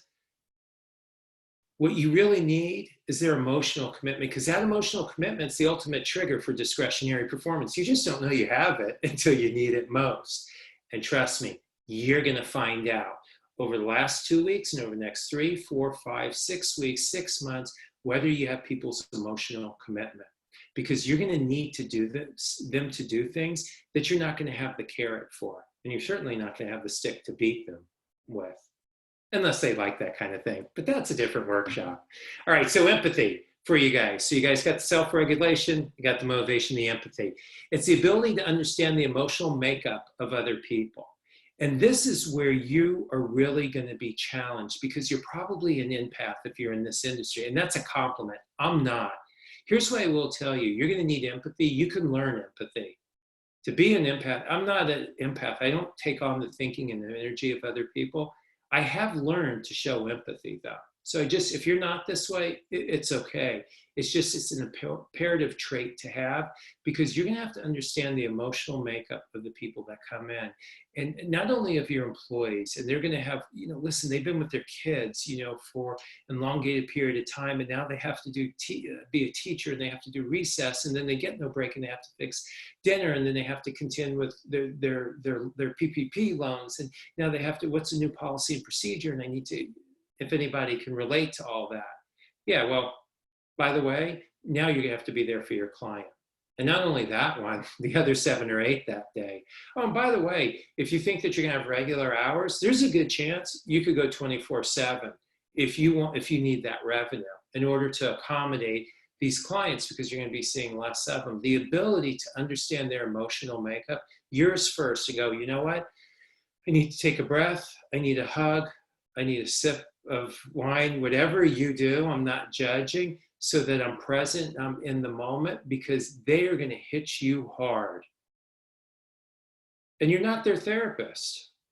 You're not. So you don't have to diagnose it. You just have to understand, hey, they snapped at me because they're stressed. They asked about the price because they're trying to juggle between this and paying for their mortgage. One of the components, empathy. The next is your social skills, and that's just your proficiency in managing relationships and building networks. More than ever, you're going to need to manage your relationships. And that's the relationship with your spouse, the relationship with your kids, the relationship with your manager, the relationship with your stylist, the relationship with this new talent. And let me tell you, generationally, the younger kids are somewhat immune from all of this. Somewhat immune. They're not thinking about taking salary cuts. They don't understand why they can't see their friends. They don't even believe this coronavirus exists. So prepare yourself for managing that. But you're going to have the relationships, and this one form of management won't work for everyone. And then you're going to need to build these networks, because you cannot do it alone. You're going to need to build a network within your family, and a network within your salon, and a network amongst your owners like you guys are doing here, and a network with your manufacturers and your distributors. So I'm giving you guys lists, but I just want you to have these tangible takeaways, and I'm watching time as well. I'm going to give you 13 things, and I'm going to do 6 on this first page and 7 on the next. So if you just want to take it in and then take a picture, you can do that. 13 emotionally intelligent actions. You think about feelings, yours and others. You pause. You do not react. You respond. Whole different conversation. Just write it down. You pause. You don't react. You respond. You strive to control your thoughts. You don't go, I don't care, I'm in a bad mood. I don't care, they piss me off.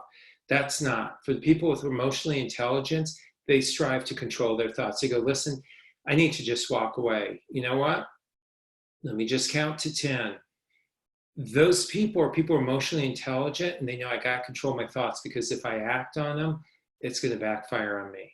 You benefit from criticism. Let me just take this a step further. And James, I think you were there when I talked about feedback at the Art of Business event, is that you benefit from feedback. More than ever, you need it, and you need it real time. And there's a different workshop I do on feedback. And the reason I did it is because everybody was boasting how great Uber was. And so in November, my oldest son was going with us, and we're going to Atlanta for Thanksgiving. Uber car picks us up, and this guy had this herky-jerky movement. I think he used the brake more than the gas pedal. And then he had the music turned up too loud, and I really didn't even like the music. Not only was it loud, I didn't like it.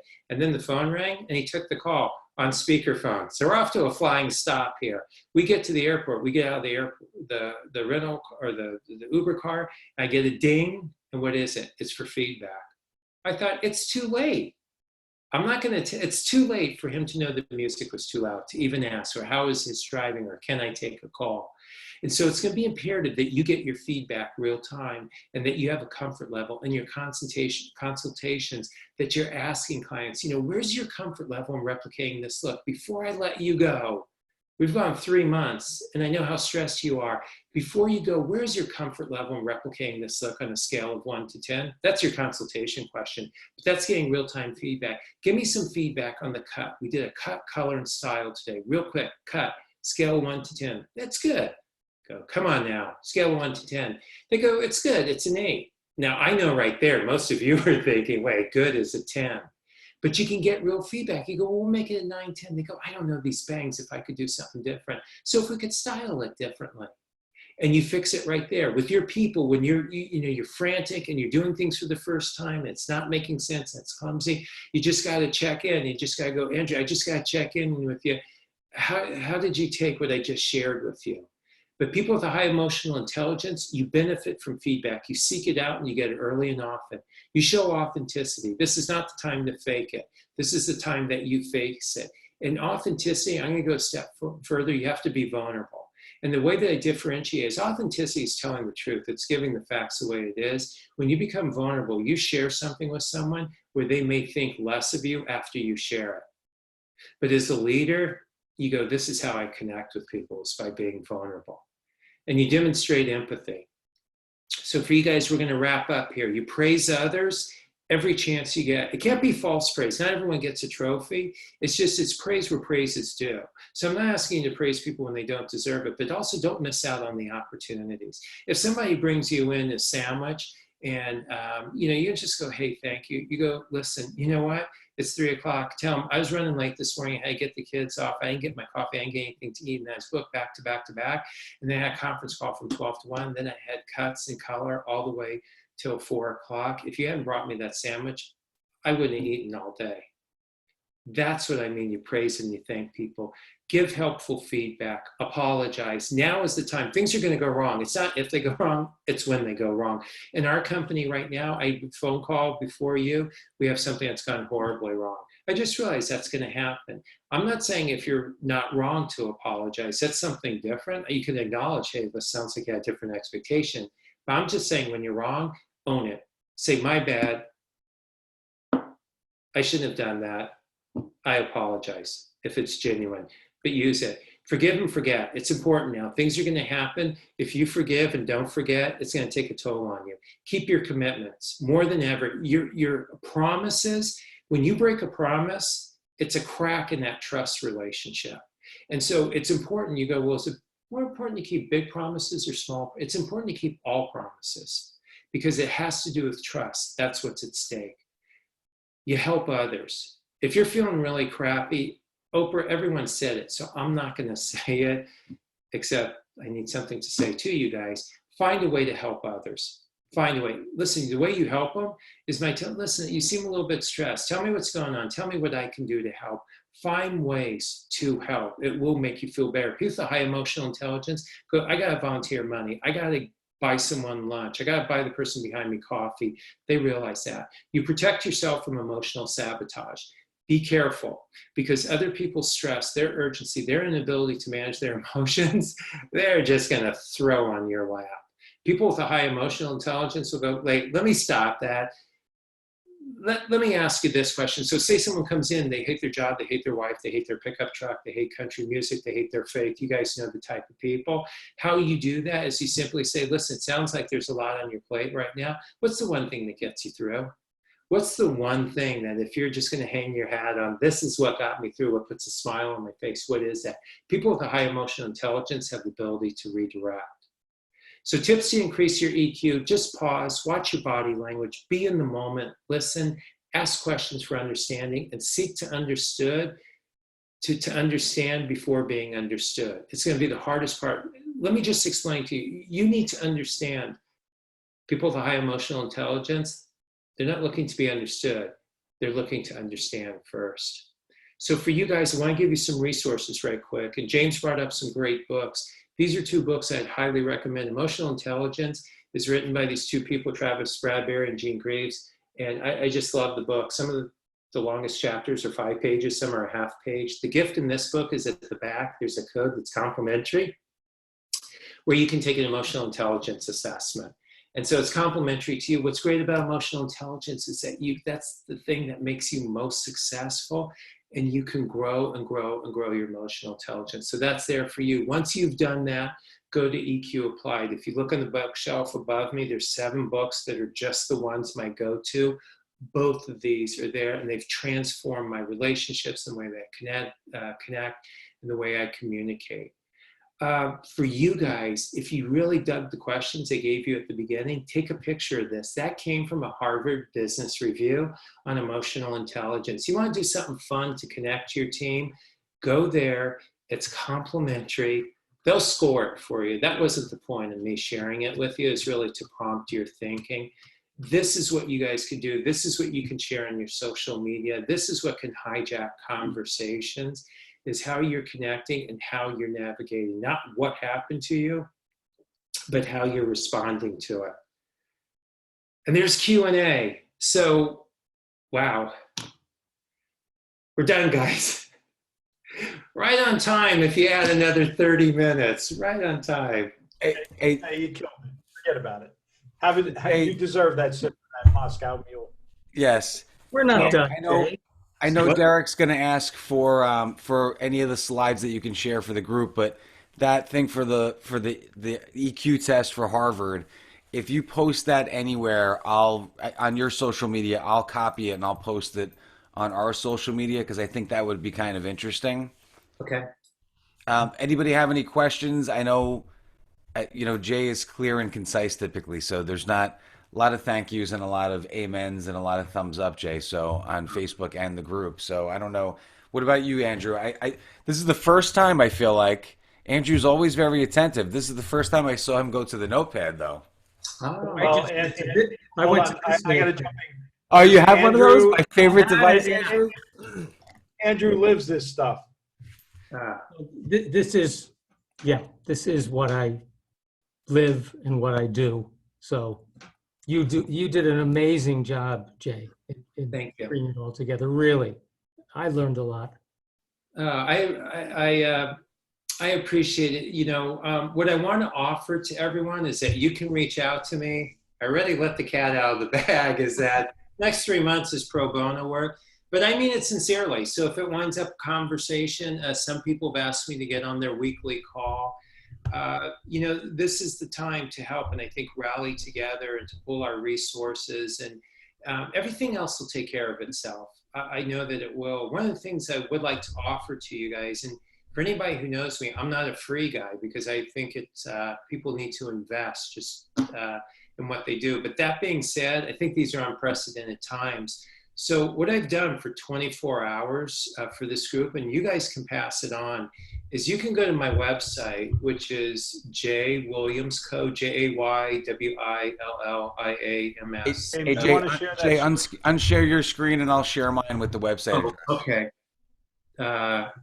So let me just show here, and then It's in Zoom. Just hit stop share, Jay. Yeah, on the top, in the middle. in the There'll be a red bar at the top. yeah, that's for some reason things are going so well. You can do it. Hold on one sec. Yeah, oh, here we go. Your pictures were covering up. Okay, you All right, good? So I'm gonna, James, it's all yours. let me just find it. Oh no, you're screen sharing, Derek. Yeah, I gotta stop. Hold on. There we go. All right. Okay, so you're there. So listen, I too have a private jet and I need to fund that. So let me just disregard the whole. No.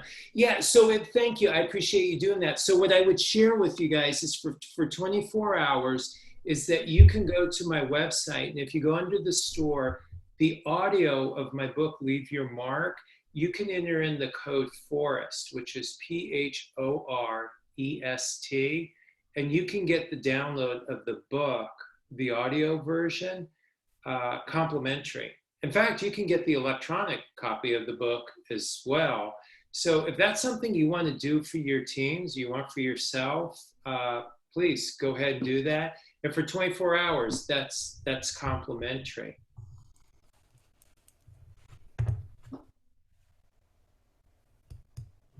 All right, everybody have that. We'll definitely post that back up in the group. Jay, I have one.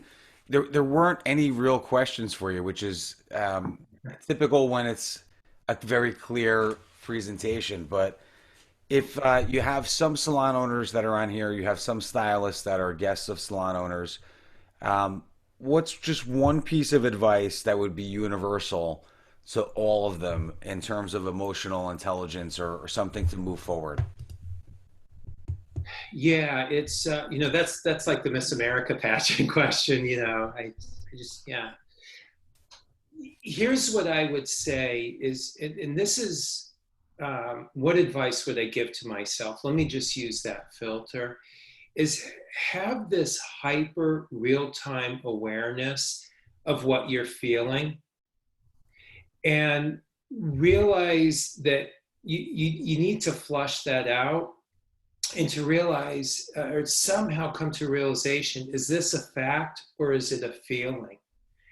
And that understanding, so the fact that I'm not going to have a job, the fact I'm not going to have a paycheck, the fact that someone doesn't like me, someone's not doing their job, they purposely didn't fold the towels, they purposely didn't put their mask on, is that you just have this awareness of what's going on for you. And the reason I share it with you is that studies have shown if you're at least aware of your emotion of anger, sadness, resentment, hostility, whatever it may be, is that you're 80% more likely to do something about it. And a lot of things are going to tap into your emotions now. A lot of things are going to violate your core values. If you guys haven't experienced it yet, there's going to be some things around loyalty. There's going to be some things around trust. There's going to be some things around respect and integrity. I don't think I need to go on too much further. And so to be that you're aware of that now. So that's the first piece, to be aware of your emotions. And if you are, again, studies have shown you're 8% more likely to do something about it. And the other thing I'd share with you, only ask for one, as hard as it's going to be, don't judge now. Don't judge why people are wearing masks or why they aren't. Don't judge why they're out on the street when everybody's supposed to be at home.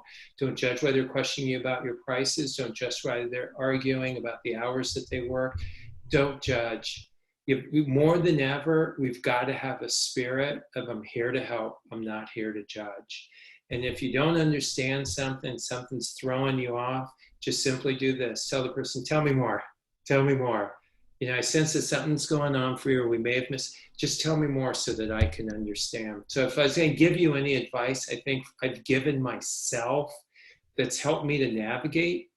And here's the thing about people with a high emotional intelligence is that they're more successful. And what happened is in the early 80s, it's 82, they did a study and they wanted to study the most successful people. So neuroscientists and scientists, psychologists thought it was the people with the highest IQ. So they went to Harvard. They could just go back 20 years and give us the people with the highest IQ. They quickly saw those were not the most successful people. They abandoned the study. They go, let's do this. Let's just go get the most successful people. And it was based on relationships, not only money, some accomplishments, some other things. And that's where they discovered emotional intelligence, was that the people who were most successful had this ability to identify and understand their emotions and themselves and others and adjust their behaviors. And so I just want to connect the dots here. That's why I go back to that, because the studies have proven that 70% of the time they outperform their counterparts with a higher IQ, that 80% of the people who are failing today are failing due to a lack of interpersonal skills. Focus on those things and you'll be able to navigate. You won't be able to avoid adversity, but you'll have a way to navigate that people will trust you, that people will respect you, and most importantly, as a leader, or if you're a stylist, because you're leading your clientele, they will follow you. Jay, that's brilliant advice. A couple things that come to my mind, right? Do your best, forget the rest. Tony Horton, my workout trainer, right? Yeah. Right? It totally relates. And the other thing is hustle beats talent every day. One of the other educators said that. Hustle beats talent. It's flat out, whether you call them different words, it's true. Yeah, I go a step further and say that emotional intelligence will beat out talent as well. It will, and you Well, know, I think people that have emotional intelligence know that they have to hustle, right? yeah. So those are the people that may not have the higher IQ, but they know they have to work harder than everybody else to produce the results, and that produces the results. It's a simple formula. So, Work every time. Jay, quick question. Can talent be developed? So what I would say, if time allowed, is that it depends on how you define talent. So if it's a mixture of attributes which someone's born with. So if you look at a basketball player and he's born with height, I coach basketball, I can't coach height. Now, if you add to that talent skill, I think there are some skills that people can develop. And so if somebody has a talent of communication and connectivity and conflict resolution, I think it will be a mixture of that talent. And what I would say is it's a combination of willingness and ability. If that answers your question, it would be some combination of those two things. Okay, thanks. Yeah. Those are good questions. Anybody, are there questions that are coming up that? A couple of them about the code again. One said the code wouldn't work with Forrest. I'm just trying to clarify. Okay. What is that code for a specific item, Jay? Yeah, so the code is for the electronic book and for the audio version of the book. And so there's two versions there. The one with the scissors of Leave Your Mark specifically is for this industry. And that's the one where you'd enter in the code PHOREST.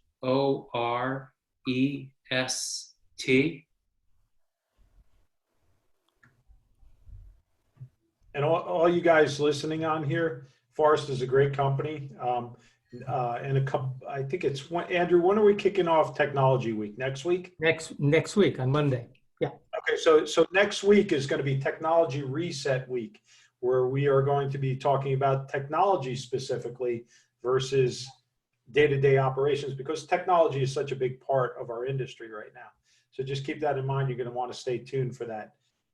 Jay, if you're talking about someone with a mixture of character and competence, and I'm not touting an organization, I'm touting the people. Forrest has been a combination in my experience. It's not that anyone else isn't. I'm just saying from my experience, where you get that combination of competence, meaning their capability and their results, and then their intent and their integrity, they're second to no one that I've experienced. So a couple of things. Cynthia, so much for the comment. Just very nice comment. We get those all the time. Lisa, yeah, I'm on my fake private jet. That's my green screen. I wish. Yes. You and Tony Horton. Yes. Yeah, exactly, right? Tony's the man, dude. Apparently. Those workouts your ass for sure, right? They're working for you, my friend. You're a good endorsement. Well, I want to respect everyone's time. So I did see that there was one person who said the code wasn't working for them.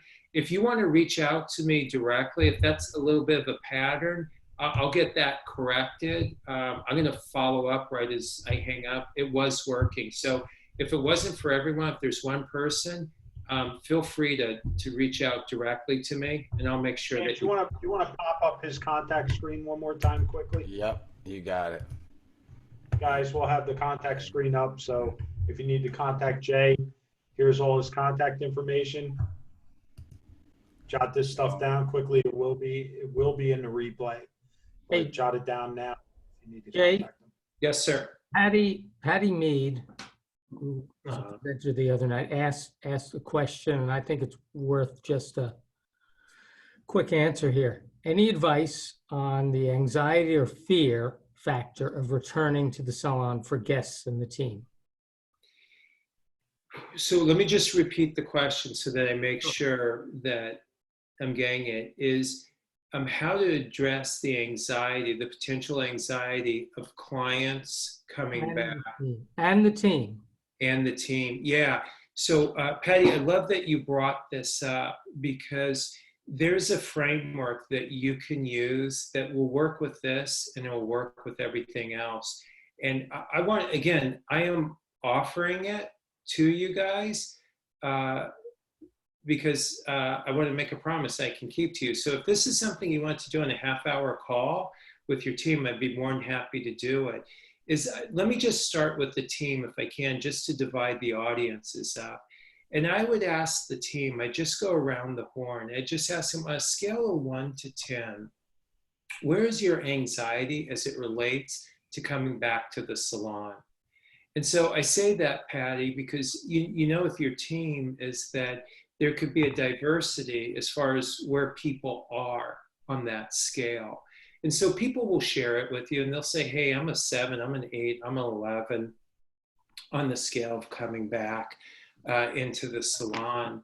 And I would ask them, what if you're at a 6, what would get you to a 7, 8? What would need to be done? So it's a question that's future-based thinking. It's not why, it's what. Because why would take them back in time and they'd focus on the problem? It's what would need to happen that would give you a greater comfort level. And tell the team, I want to go around the room and I'm going to capture it on a flip chart, or if I'm on call, I'm going to take notes. And what you're doing, Patty, is that you're engaging them in the solution. And what they help create is what they will commit to. One of the challenges that I hear with owners is that they want to dictate what's going to happen. And by the way, they're dictating things that people would have done anyway. But the mere fact, human nature, we don't like things thrown on us.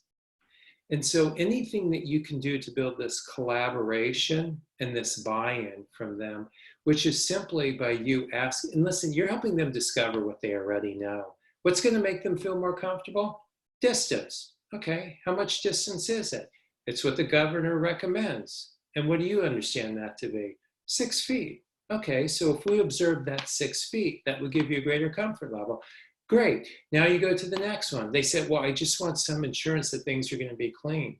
Well, how often would things need to be cleaned for you to give you a comfort level? Well, it'd have to be clean between each and every client. And who would do that cleaning? Well, I would. Okay, great. So then we'll capture that. And I just want to go around the group. Do we have an agreement amongst the group that everyone, and how will we keep track of this? Someone's going to go, well, when you're traveling down the turnpike and you go in the bathroom, there's a checklist for when they clean the bathroom. Oh, and you think that, how do you think that would work here? I think it would be great. Okay, fantastic. Now, how important is this to you guys on a scale of 1 to 10? They go, oh, it's 11. Okay, well, in the event it doesn't happen, what should the consequence be? Because what I hear from you guys is this is a non-negotiable. But what you've done is you've just guided them through this process to help them discover what they already know. Nothing that we're going to recommend is going to be anything they haven't heard before. So Patty, and Patty knows me well enough to be direct with me and knows my wife, and that's what I like, and they're both New Jersey girls. So yeah, Patty, if you'll just respond how close I came to giving you a framework you can use with everything. Yeah, I can tell you were dead on, and I know Patty's going to say the same thing. Okay. I did a video this afternoon on what salons are going to look like coming back from Corona. Now, I don't have a crystal ball, but James got some information. I got some information earlier this morning that I passed on to James about New Jersey specifically, when we might be back, how it's going to look, things like that. With that, I came up with recommendations. But one of the things I studied over because, obviously everything changes day to day from yesterday to today, is the client's perspective. And the client's perspective is, do I trust you? Remember, we get back to trust. And what is that trust going to look like when we're reopening? When we're reopening, we should be promoting safety precautions beyond belief. People are asking whether they should charge more money. If you're a good salon owner and you know your numbers, you're going to have to charge more money. Now, you don't have to raise your service prices. We came up with the kind of the term today, the COVID care surcharge, right?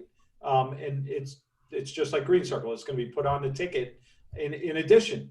And why is it going to be put on the ticket?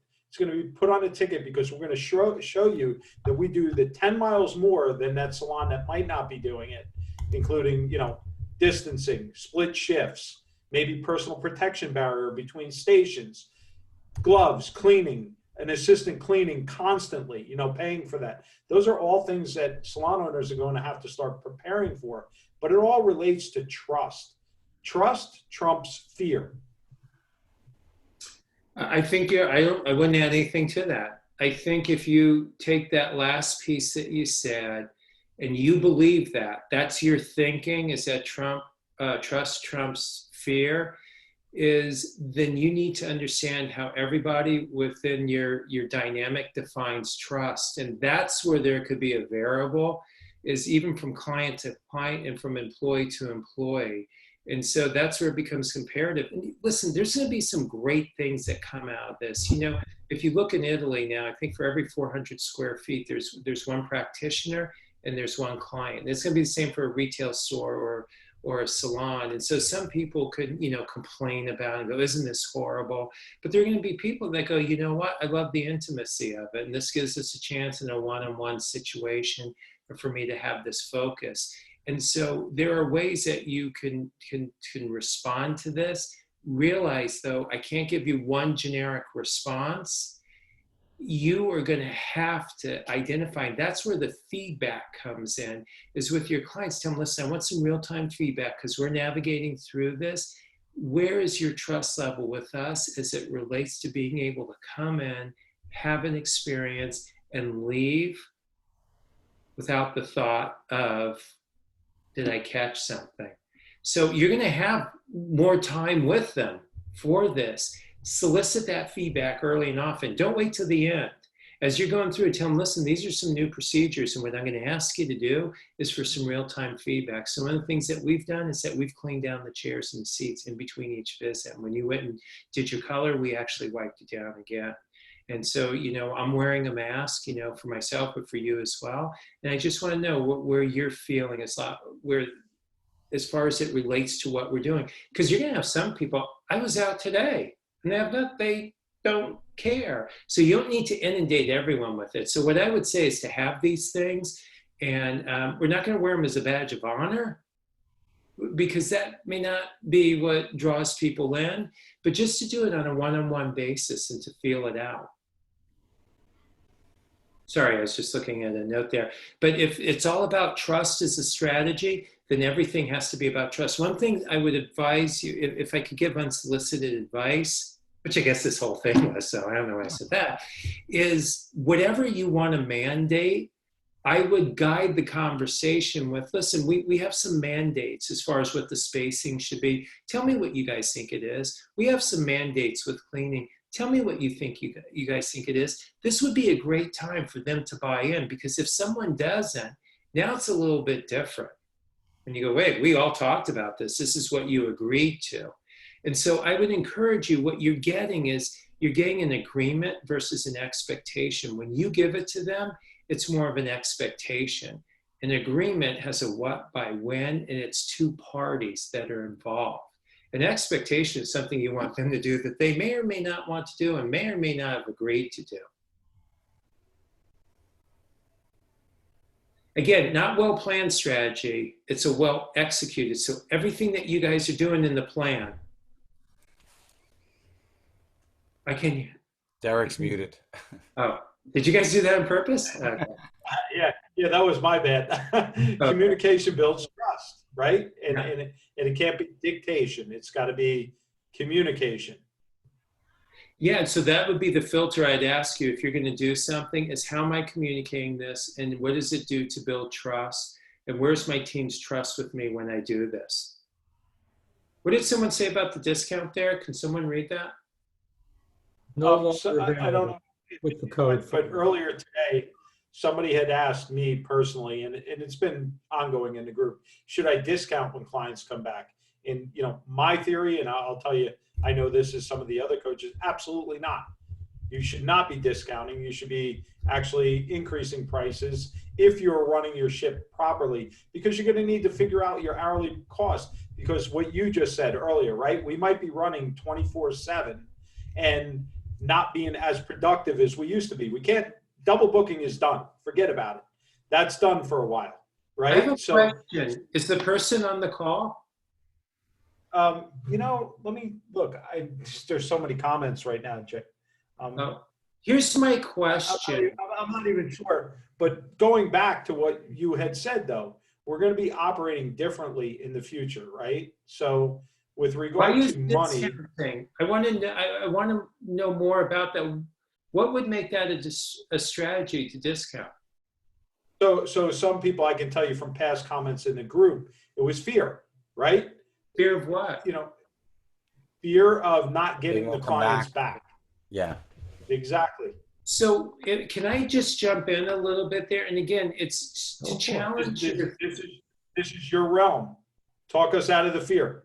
I would, well, first of all, I've seen it. So we get a food service, you just order meals, it comes in. It's great, actually. I recommend it. But they were going to be late a day. And so they gave me a $10 credit. And I thought, it wasn't really necessary. It's a day later. I hadn't eaten the other meals. Well, 2 weeks later, this week, they were 1 day late again.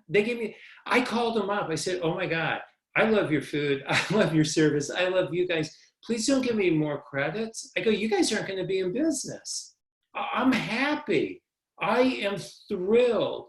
And so I share it. And let me give you another example. It does not make sense.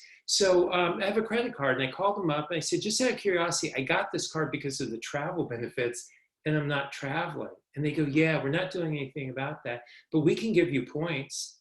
And I said, well, I appreciate it. I said, it's not necessary. That's not what I called for. I just want to share with you, we go to this behavior, but there's no thinking behind it.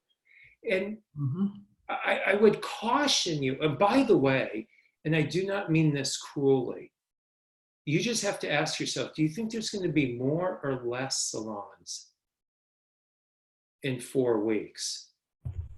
There are going to be less, unfortunately. I don't mean this cavalierly. So here's the dynamic, is less salons for people to go to. People are going to be looking for new salons. It will not be price driven. And my wife's only concern is, when will I get in?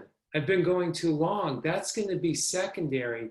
And there are people who've built models that the price is secondary to the experience. What I would encourage you to do is to double down on your experience. So the price is definitely not a question. Jay, this morning I had a couple emails from stylists. What type of salon should I be looking for? Because they're already thinking about leaving, or their salon closed, or they're a booth renter. So gang, if you're running your salon properly, all these lessons, what Jay just said, those are the salons you should be actually promoting out to get stylists. But if there's a stylist somehow that snuck into this group, those are the salons you should be looking for, to work for. I just want to share one thing, and it's short and sweet, and it comes from business. The purpose of business is to be in business tomorrow. So make your decisions on that basis, that you're going to be in business. What you do today is going to define what goes on tomorrow, and you have to be in business tomorrow. That's business. Yeah, Andrew, I love what you said. I'm sorry, we got to overlap. How many salon owners, this is for you because you're the psychologist, how many salon owners get in the way of their own business? I always say, when I coach, I say, the business comes first, you come second as the owner. Your obligation is the business, because the business is what is obligated to pay and take care of everybody else. So the business comes first. And sometimes we get in the way of our own businesses. Yeah, here's what I'd say. I want to be a source of encouragement today. And so I think as you guys hear the things that are shared, these are filters, by the way. It's a way of thinking. It's not a behavior. And so, Andrew, what you said is that with the filter that you just used is a filter you can use with every decision, how you hire, who you partner with. And you know, I think, Derek, what you alluded to is that's what I'd share with people is that you use filters that you can make each and every decision. And what it really gets down to is what are your core values as a business? And, you know, I think, you know, for me, I want to leave people in a better place than I found them. That's the primary thing I do. And that's what I want my point of difference to be. It's never going to be price. It's never going to be price. I'd be the point of difference. And if you're selecting me for that, I'm better off to step away at this point because it's just not the space that I'm going to be in. So if you weren't in that space before, if you were a discount service provider, I'm not judging it, then stick with that model if that's what's working for you. But if that's not who you were and the price is always secondary, that's what I'm saying is that you change without changing, is that you're not going to change who you are and what your vision is and why you got into this and the filters and the values. You may evolve in how you do it, but you're not going to change who you are. And so I love what you guys are saying, and I hope that you guys can use that same filter. I do not want to be insensitive to people that are in markets that are severely affected financially. So realize when I say this, I'm saying it generically. I do not know. And if you have an individual situation, you want to reach out and you want to chat through it, I would do that as well. I would give you a filter so that you can make each and every situation. Now, I will tell you, listen, I've seen some people. I remember I was in North Carolina. I went to this woman's home. She had a salon there, and just God bless her. She's a wonderful person. She said when she paid off her building, the first thing she did was lower the commission. Now, don't anybody do anything with that. But what I would say to you, to Andrew's point, she had been in business for years. This was part of her business model. And she had a model that allowed her to lower her commissions and still be profitable. So it's not what you do, it's the filters that help you to make those decisions. And when you start using different filters for different decisions, you're going to become incongruent. You don't become predictable. And when there's a lack of predictability, there's a lack of trust. So you guys are nice to stick in there. Listen, this is what I love this stuff. So thank you for everyone who's hung on there. Anybody have any last questions for Jay before we kick off tonight?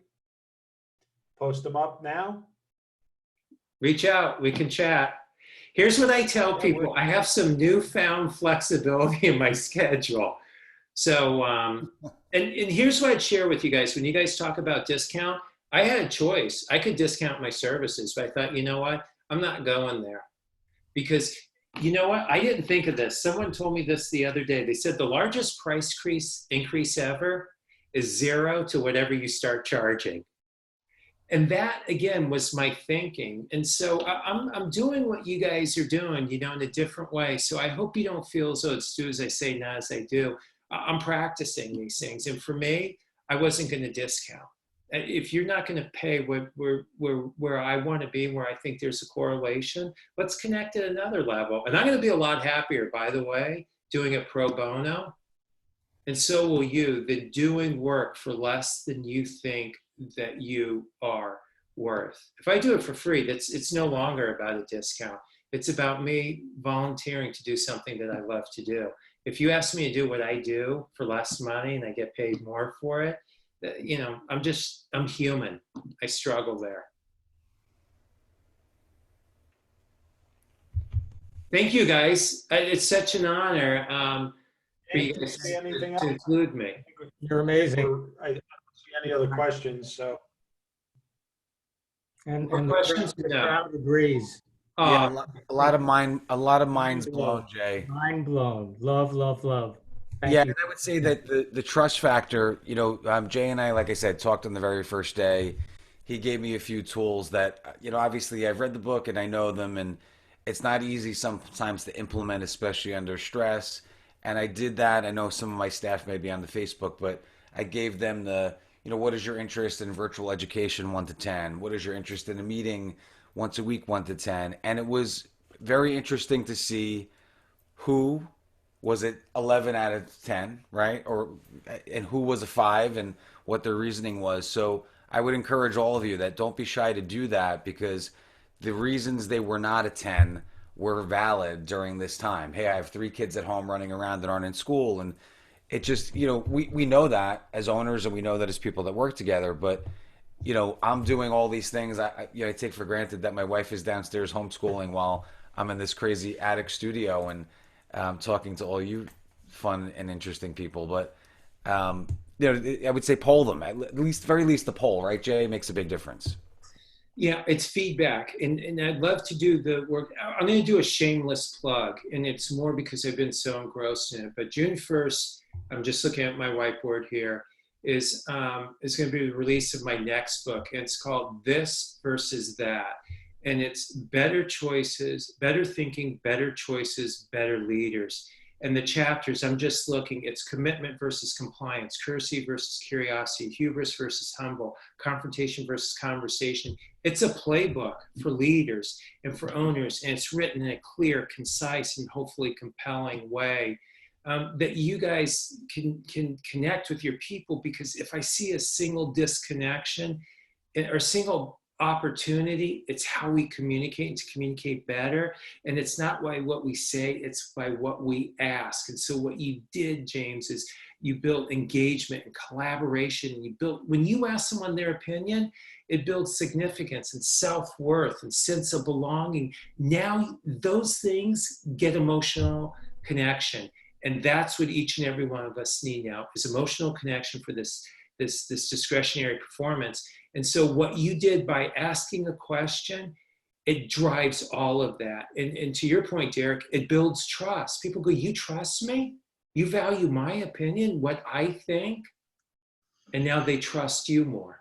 And Jay, to add to that, Sasha was on every call we've had. Hold on one second, James. So we got a question coming in. I'm going to take part of it. Then Jay, I want you to kick in, and James, you can kick into it too. What should we do with employees who decide that they should be stay on unemployment because they're making more money, frankly, in a lot of states than they would? Now, I'll do the technical side, and Jay, you could do the emotional side. The technical side is if you tell them it's time to come back to work, their unemployment ends.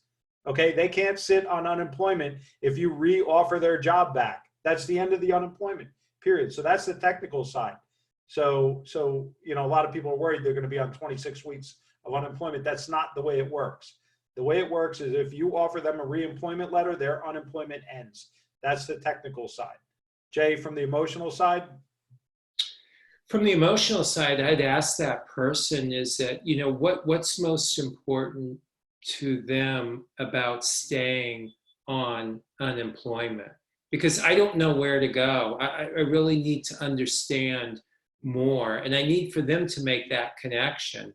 And it allowed me to play out a little bit. Now, to your point, it's true.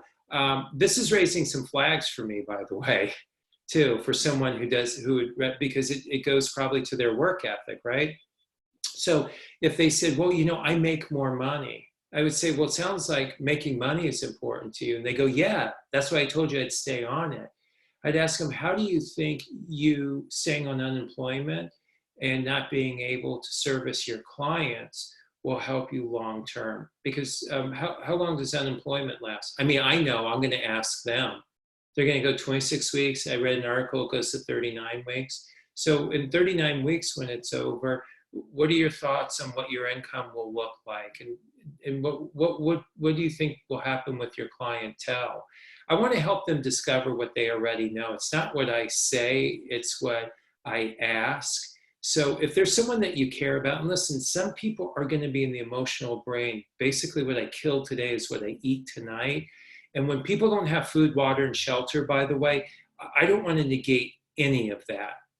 By the grace of God, that's not my situation. But everything I just said goes out the window. Trust, respect is secondary. So if somebody is in that state, this rational conversation may not work. So you have to know your audience. That being said, though, I would still ask them that question because, Andrew said it's about being in business. It's about sustainability. So I would ask them, how sustainable is unemployment for you?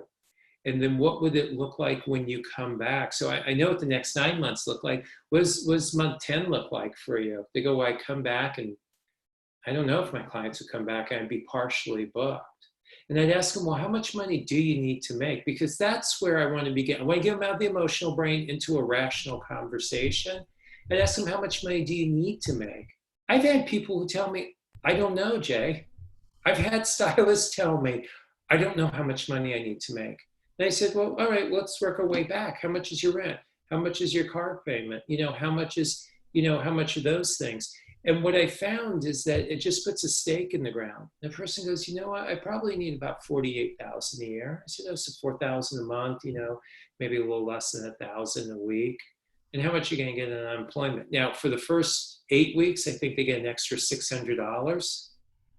So I said, even if it breaks even, where does $1,000 a week in the salon leave you in 10 months? And where does unemployment leave you? So I think this is, as a leader and as a true coach, where you're not a consultant, not a subject matter expert, is where you add value to people. And now you're helping, as a leader, your sole goal is to improve their thinking. I can't hear. Eric, That's me unmuting everybody. Sorry. So Jay, with regard to that, I agree with you 100%. Okay. So I think, and James, I'm going to ask you your perspective because my salon, I don't own my salons anymore. I sold them, right? From your perspective, shouldn't you be looking at that individual while you're asking the questions? Is this truly somebody who benefits my team? Yeah, and I mean, my wife and I had a conversation about hiring, and it's been a topic about, how do you post up a message without seeming callous, like, hey, some salons are going to close, and some people may be on the market that are looking and reflecting back and saying, hey, I wasn't the greatest owner. I could be a great team member. I mean, they'd have to be integrated, and we're obviously changing the way we would integrate any employee now in this reflection period. But I think that, Jay, you bring up some great points. I mean, like I said, just the 1 to 10 option and having them answer the questions was so insightful. Listen, one of our staff members, her husband is a cop. Our assistant works in a grocery store part-time because she's just starting out.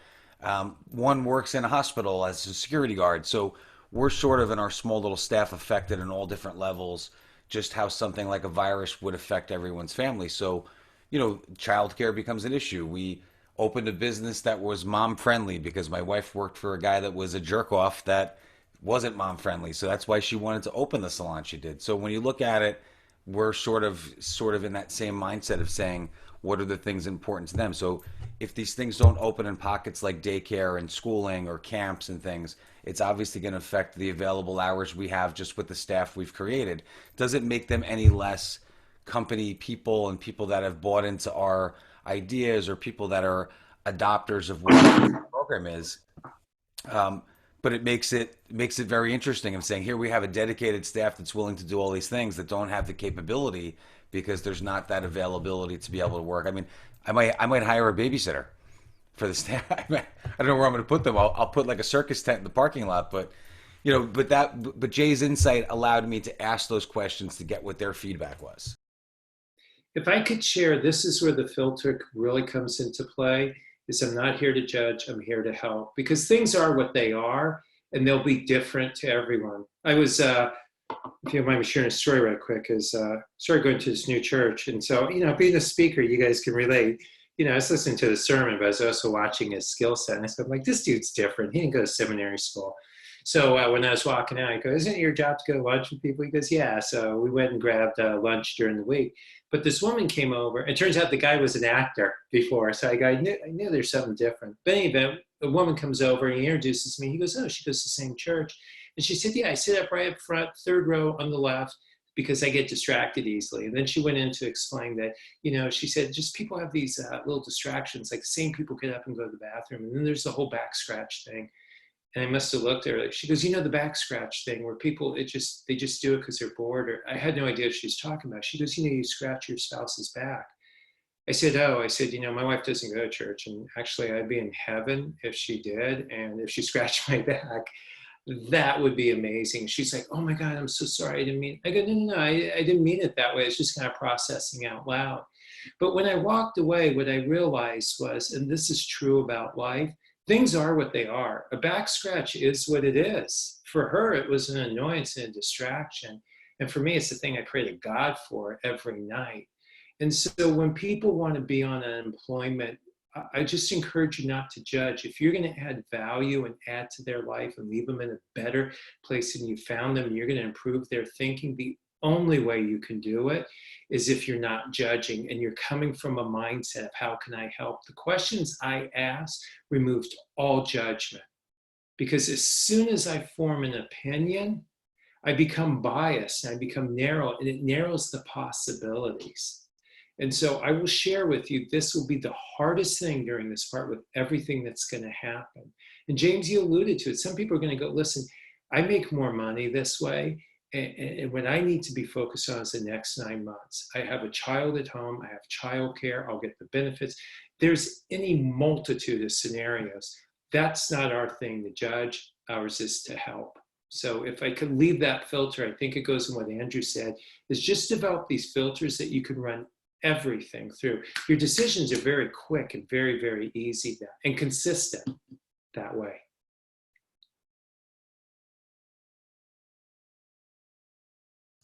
I think I did pretty well, Moscow Mule. I don't know. Andrew's going to say something, but I think you did awesome. I guess we're going to wrap this up. But again, thank you, Jay. That was awesome. Thank you, guys. If anybody wants to get in touch with Jay, we posted the slide earlier on how to get in touch with Jay.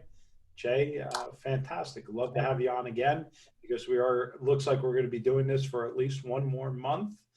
If Andrew, James, and I don't fall over from exhaustion and Join you in your jet.